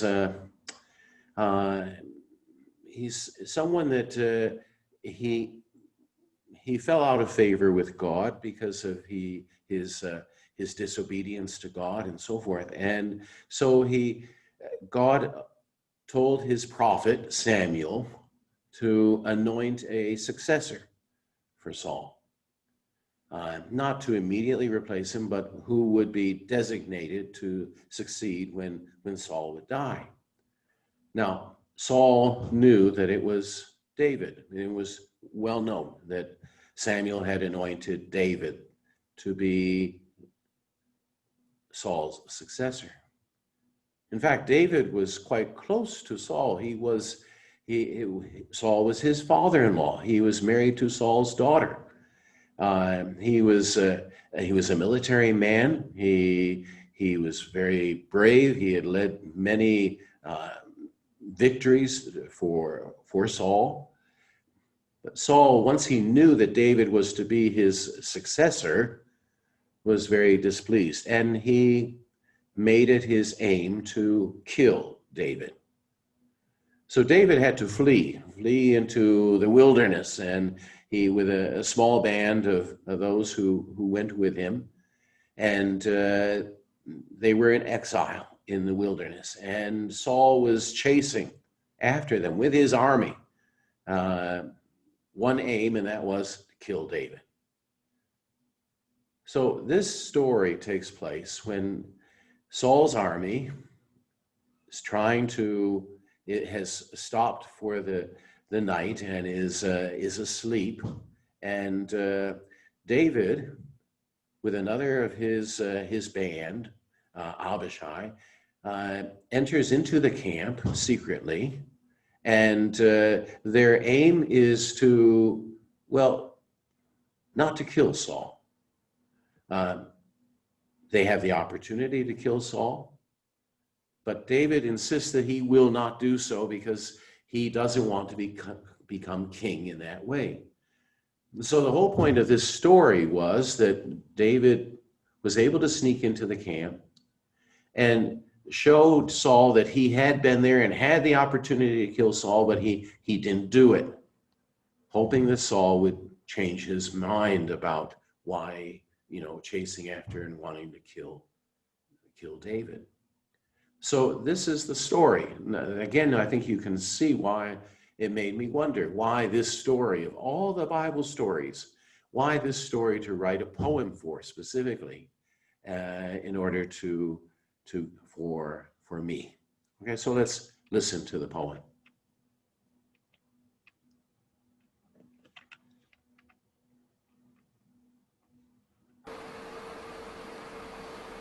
David 2 for Jonathan Webster. With shepherd's stealth astutely tempered by the blunt history of his pain, David and volunteer Abisai sought and found, for the second terrible time, their king asleep. Saul's dedicated jealous anger still fermented, still heaved and proud, but David's deeply rooted faith chose to see the Lord's anointed. Not the royal discontent, the turbulent hunter of his life, who gave without intent point and precision to his hardy band, to their fugitive wanderings among hill and cave and longish and Gedian nights. Thus delivered, Saul lay fragile, exhausted, sealed in quiet, his spear neatly pushed into the ground by his bolster. Saul, the grievous, grey flawed instrument, restless victim of disobedience, rampaging willfulness, who so needed music, loved courage, monumental anger, adrenaline for tribal nation, who was moved by majesty, pride, quick remorse, who remembered the quarrelsome word of Samuel, that thorn, that nuisance of a judge turned prophet. Let me smite him, I pray thee, the Lord himself will strike. And they left, taking the mighty spear, whose sharp whistle had shaved the air before, just missing him as he sat, composing psalms. And the cruiser of water, life, leaving the camp, the chance to cure so simply their exile in the uncertain bitter south, they walked between trenches of enemies, divinely tranquilized. So ensued some necessary prophecies to fill their days, sparing some metaphors for us. And they get them away, and no man saw it. Darting nimbly as they climbed, held their breath, checked the drift of stars, the needling angle of the wind as it shifted across gullies, pushing patches of mist up the slopes. Pain and joy rippled in their hearts, kept from discovery certain death by the Lord, whose other hand dispensed the dew of sleep on Saul's army. They gained the distant high space of a neighboring hill, where sad David called down to Abner, Saul's bravest of the brave, "Ye are worthy to die, ye have not kept your master." Heard and spoke to Saul, and then departed. Okay, so take a look at this poem then, and again, I'm going to be analyzing it in terms of looking at the clause structure. And I had been looking at gods can die and noticed the symmetry and the parataxis, and I was curious whether that would be an element here as well. So I just take a look at the first 4 lines.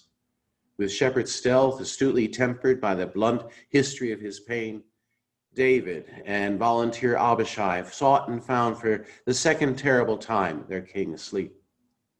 Yes, there was a symmetry here.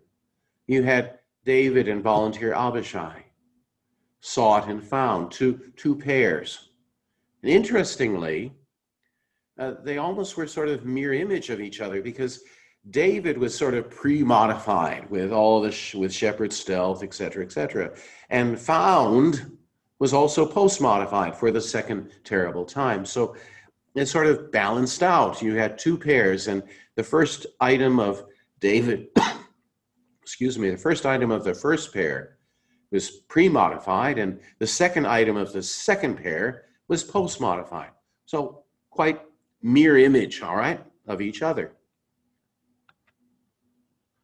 Then there was something else that was quite curious, and I noticed this occurs several times, and that was that things in threes. Well, I had been struck by, in Gods Can Die, things in twos, but here is things in threes. And there was something curious about those triplets. For example, how is anger pre-modified? Saul's, so possessive. Dedicated, jealous, two adjectives. All right, so two adjectives, and then the possessive, Saul's. Two alike, one different, out of that triplet, pre-modifying anger. How did the rest of it go? Still fermented, still heaved, okay, a pair, again alike, and a third, different, prawled. And again, it was sort of mirror image of the pattern was sort of mirror image. In this case, the two triplets. Now, I was curious about the fact that this pattern reoccurs throughout the poem, things in threes. And always it was two that were alike and one that was different. And sort of this sort of mirror image effect as well. On the one hand, you have the odd one to begin with, and on the other hand, you have the odd one to end with. Now, if you juxtapose these over one another, you notice something quite curious, and that is visually, it's sort of the pattern produces this sort of iconic shape that is typically associated with the Hebrew nation. It's the Star of David. Legend says that the Star of David, this particular shape, is the shape of David's shield. All right, now let's carry on and see what's going on. Does this continue or what? Again, I notice again the same thing. The Lord's anointed, not the royal discontent, not the turbulent hunter of his life. Hill and cave, two indications of place names, and then a nighttime, longish Ian Getty nights. Again, the same pattern repeated.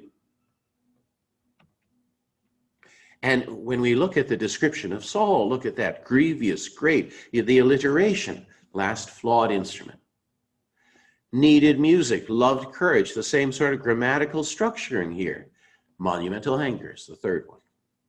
Majesty, pride, nouns, quick remorse, again, different. Two that are alike, one that's different. And we have a triplet of these triplets.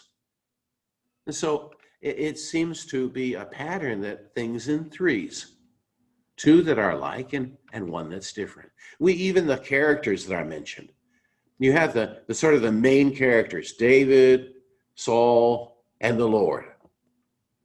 David has his sort of sidekick, Abishai. Saul has his guard, Abner, and the Lord has his prophet, Samuel.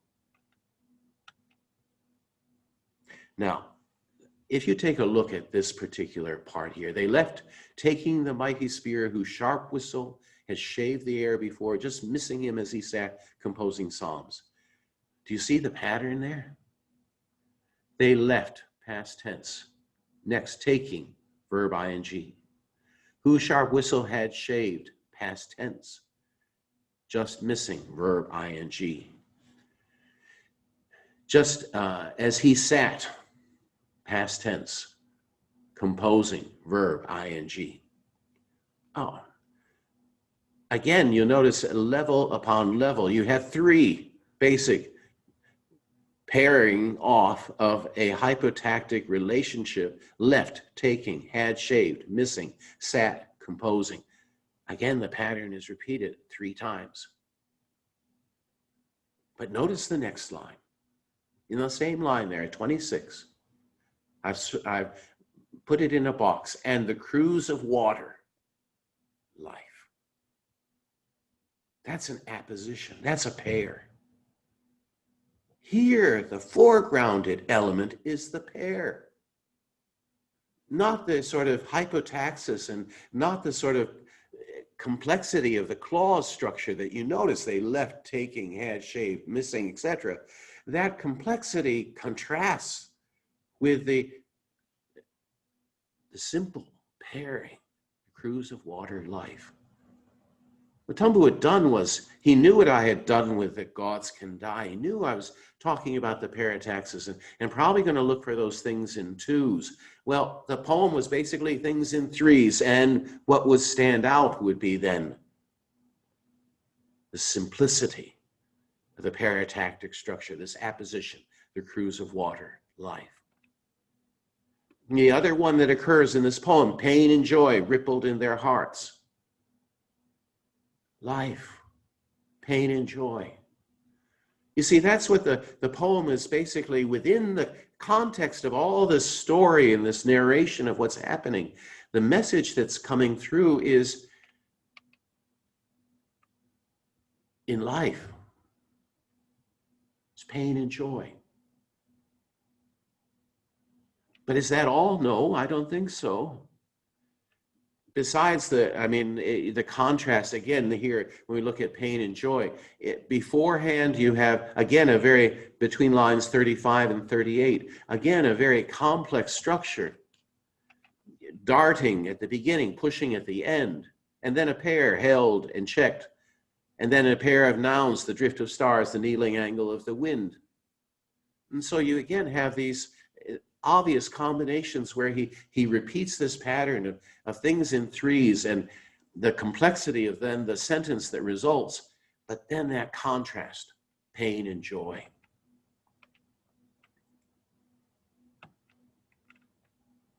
Again, the rest of that line's 39 then through 43. Again, a very complex sentence. Kept from discovery, certain death, Abner, Saul's bravest of the brave. Now, this is going to be interesting in the sense that when you look at it, then what is it part of? Kept from discovery, certain death by the Lord. That sort of pre-modification, they gained the distant. And so you have this pair that begins it and a pair that ends it. And both are part of it. One is part of a pre-modification and another is a part of a post-modification. And inside is the main clause, they gained the distant. Again, the same sort of symmetrical mirror image quality, but achieved through hypotaxis. Cruise of water, life, pain and joy. There's another interesting technique that is used in the poem, and David is famous for, in the Bible, what are called the Psalms, songs. David was also a musician. David was a poet. And David's technique, one of the techniques in Hebrew poetry is called a chiastic structure. It sort of looks like an X, like the Greek letter chi. And we find it in the Psalms. For example, here is one example from the Psalms. The heavens declare the glory of God. When do you see the heavens? At nighttime, right? The skies proclaim. Yeah, that's daytime. And then it shifts to day after day, daytime and then nighttime. So it crosses over. It creates this sort of chiastic structure. And that's exactly what Tumbu is doing here as well. But you know what really struck me was those 2 lines. So ensued some necessary prophecies to fill their days, some metaphors for us. A pair. Some necessary prophecies, some metaphors for us. What was the metaphor? What's the metaphor here for me? In life, there's pain and there's joy, but in this poem, it's all about David being protected, right? God protects him from danger. He's able to sneak into this camp. He's able to take Saul's spear, and he gets away because God has tranquilized, put to sleep the camp. He sneaks in and sneaks out safely. Now, yes, in life you have pain and joy, but you are protected. In other words, it was sort of like a blessing, and that was sort of why the shield, you're protected. It's a blessing. The way the poem, the way I see it, the metaphor for me is that I am protected by, and he is giving me, God is protecting me in pain and joy in this life, yes, but you are protected. And that was the message that I took out of it, which I believed that the language, the analysis of the language supported. Heard and spoke to Saul, and then departed. That same kind of triplet structure. Heard and spoke, related to speaking and departed. Two alike, another different. You know, of course, I can't resist asking the poet, because I know him well, and I ask him, is the idea that I got out of this poem, is that really what you were intending? And when I asked Edwin that question, you know how he replied? Yeah, some of it. Some of it. That means there's more. Some of it. Appropriate, because that, some prophecies to fill their days, some metaphors for us. I think he was, in a way, sort of playing with me again. I got some of it. Okay, the last one that we're going to look at, and I hope you find this is one of my favorites, all right, this poem, A Poet Reading. And I will never forget the fact that Edwin Tumbu sent it to me, he sent it in the mail, and on top of it was a little note, and on the note it said only 2 words, analyze this. And okay. What is there to find in this poem? Okay, the poem is entitled A Poet Reading. So let's hear the poet reading.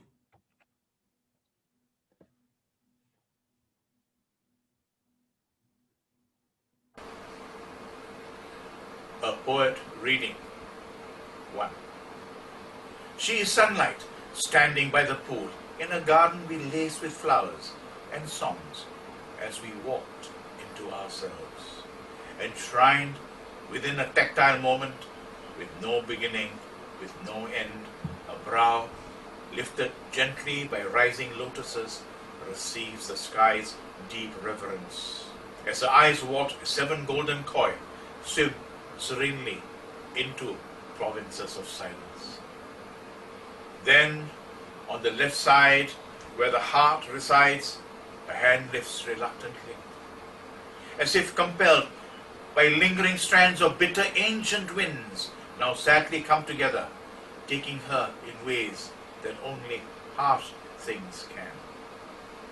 There is always darkness to elide, after which she is again sunlight waiting to be poems. 2. She is someone we all know, especially those whose names are written in water, who scour big and small infinities, who are at times blessed by paths that absolve the failure of their lines, when, pilgriming, they find a star's immaculate heart that returns us to this image, tracing yet again. Then lexicon and grammar and naming stir, bringing metaphor, metonymy, synopsis, plus assorted relatives to achieve a feverish making. That is never done, for our words don't take in all. A cup always slips, shatters into lamentations at imagination's door. The perfect poem is future tense. Meanwhile, neat incompletion must suffice. Life goes on, Meditate on words for modern times, alive to this surge, this minute and the next, curving towards us to reveal poet on poet's calling. 3. Question. Is there difference if you've heard this one before or 7 other people read the same poem, if ever it's the same? Which do you, he, she and I hear or want? We anticipate having written a little ourselves. Some just wait, expectorant but undecided, contemplating means to conjugate verbal icons. Others crouch beneath a great authority, namely phonemes dipped in sounds to set against despair. Or from tough shards of ancestral history, especially post-colonial midnight happenings, marked by the magic of powerful afterbirth. Perhaps that nascent celebration in our heads, waiting for release, or buried because love, singing, died. Or a special CD, loading a line from Keats, knowing a drop of dew is but a world of dew. But then, semi-finally, that satisfactory equation, briefly great, formed as all-purpose burns into cool radiance, then soars up the throat of language as she commands symbol, sound, and image to open and shut doors. Another poem does its work and then dissolves into earth, water, fire, air. 4. Impatient, the quiet starts to rustle and undo as rhyming fingers manage artifice and mood. Once more, she is sunlight by the pool. Once more, recalled, revised, recaptured for this gathering, she quivers, takes a space in several memories, is transmuted into many distances. As we listen to the one we come to find. The glass hall empties, awaits another coming. But she never leaves, our soul's certainty. See her as you will, as you can, as you travel, or sit still.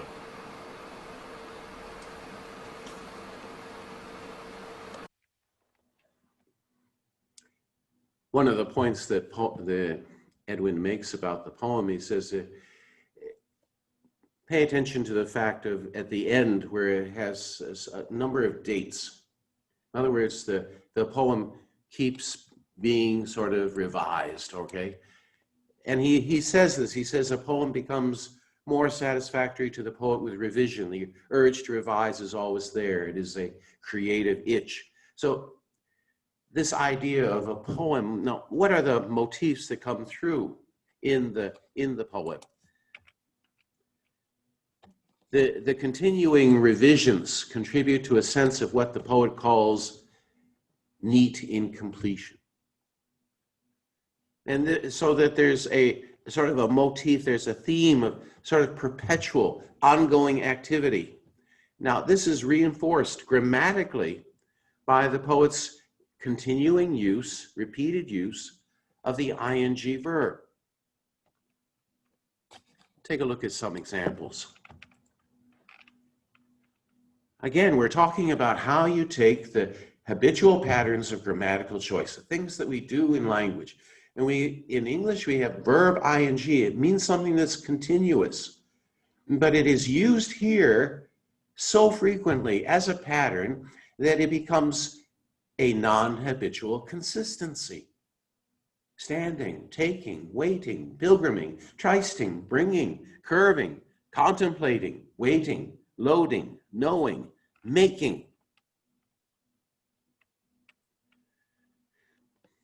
But then there's another sort of motif that also is being used here, and that is the idea of things going on at the same time. So you have, as we walked into ourselves, as her eyes watched 7 golden koi, as. What is the conjunction as? What does it mean? It means you're doing something at the same time you're doing something else.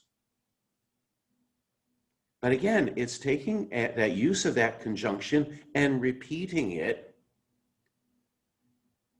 with a non-habitual consistency. It's another pattern that emerges. And then you have the whole idea of incompleteness. And he openly says this, that's never done. Our words don't take in all. The perfect poem is future tense. Meanwhile, neat incompletion must suffice. Life goes on.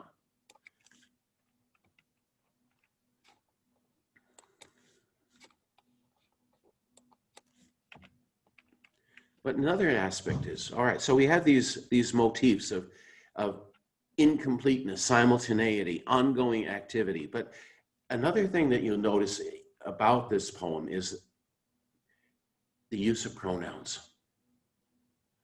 And when you use a pronoun, it sort of begs the idea of, well, with we, we assume it's the poet in us. And you would seem to be addressing us, but there is she. It keeps being repeated. She is sunlight.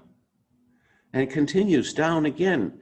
So one thing that stands out, we have to ask ourselves then, who is she?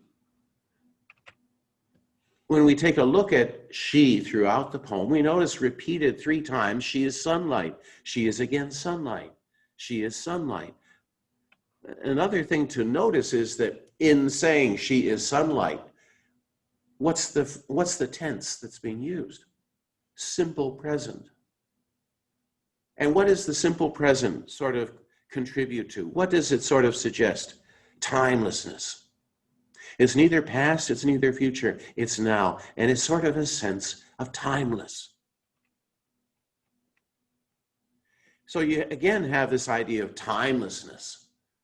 No beginning, no end, always, no end, never done, always, semi-finally, not finally, semi-finally, never leaves, timeless. Ongoing activity, simultaneity, incompleteness, timelessness. Again, what Muir said, the words of the poem are used in a symbolic way. It has more than a single meaning. It combines together the meaning that's being expressed is indefinite. There is one line that comes through the poem which is suggestive, and that is another poem does its double work and then dissolves into earth, water, fire, air, the 4 elements. Notice that a poet reading is a poem in 4 parts. Now, each of those parts highlights one of those elements. And this is sort of my theory as with respect to the poem. Yes, each part of those, whereas Gods Can Die was things in 2s and David was things in 3s, this one was in 4. And the 4 elements, 4 parts, 4 elements. Now, what would make me conclude this? Well, the first thing to notice that it's a poem about poems. And so there are allusions to other poets. And one here is that it would, I think, be alluding to T.S. Eliot's 4 quartets. T.S. Eliot wrote these 4 poems corresponding, each of them intended to correspond to the 4 elements. Fire, water, air, earth. That was his intention. And I think what Edwin Tambou is doing here is modeling this poem after T.S. Eliot's 4 quartets.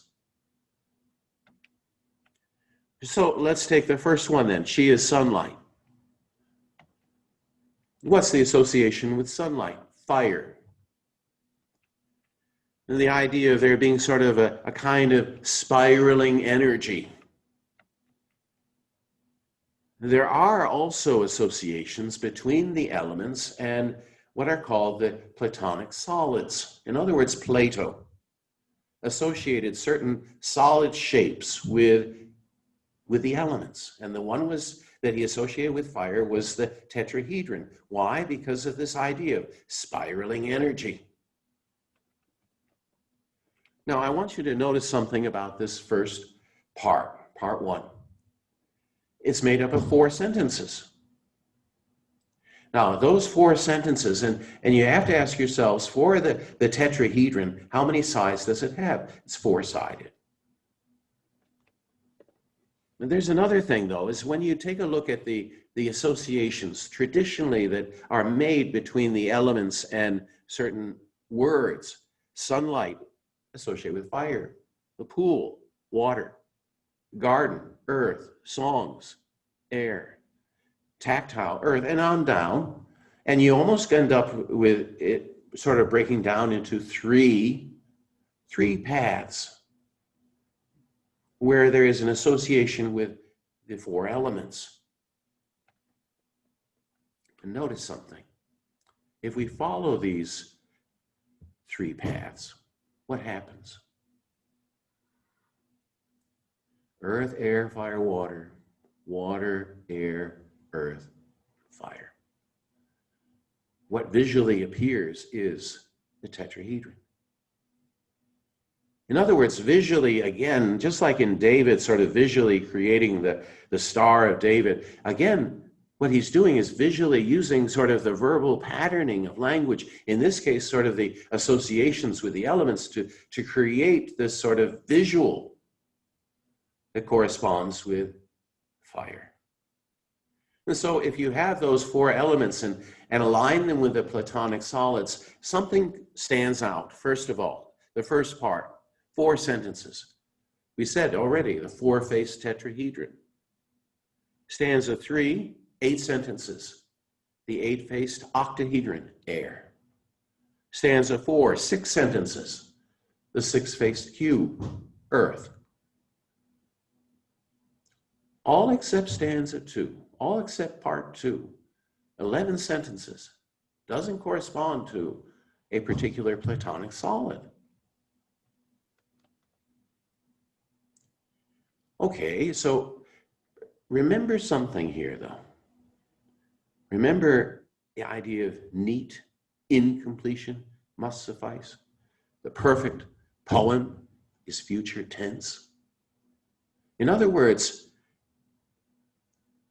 every pattern has a flaw. All right, so take a look then. And if this is we have fire, water, air, earth, each of those parts sort of aligned with those 4 elements. There's some other association that is even more striking, and that is the fact that this same sequence of elements corresponds with a particular formula of letters, YHWH. It's called the tetragrammaton. And what does YHWH spell out? The name of God. In Hebrew, Yahweh, I am who I am. Notice the I am, the present tense. Also refers to the process of creation. Who is she?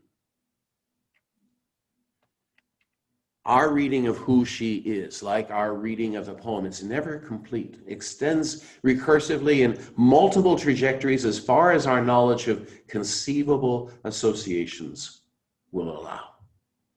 Remember, that's sort of the idea of a metaphor within a metaphor. And Tumbu speaks about see her as you will, as you can. In other words, there's a lot there in the poem. And he leaves it for us to discover. See her as you will, as you can. Now, some of the knowledge, the associations, one doesn't know, one will not get. But it's there within the poem to discover it as you travel or sit still.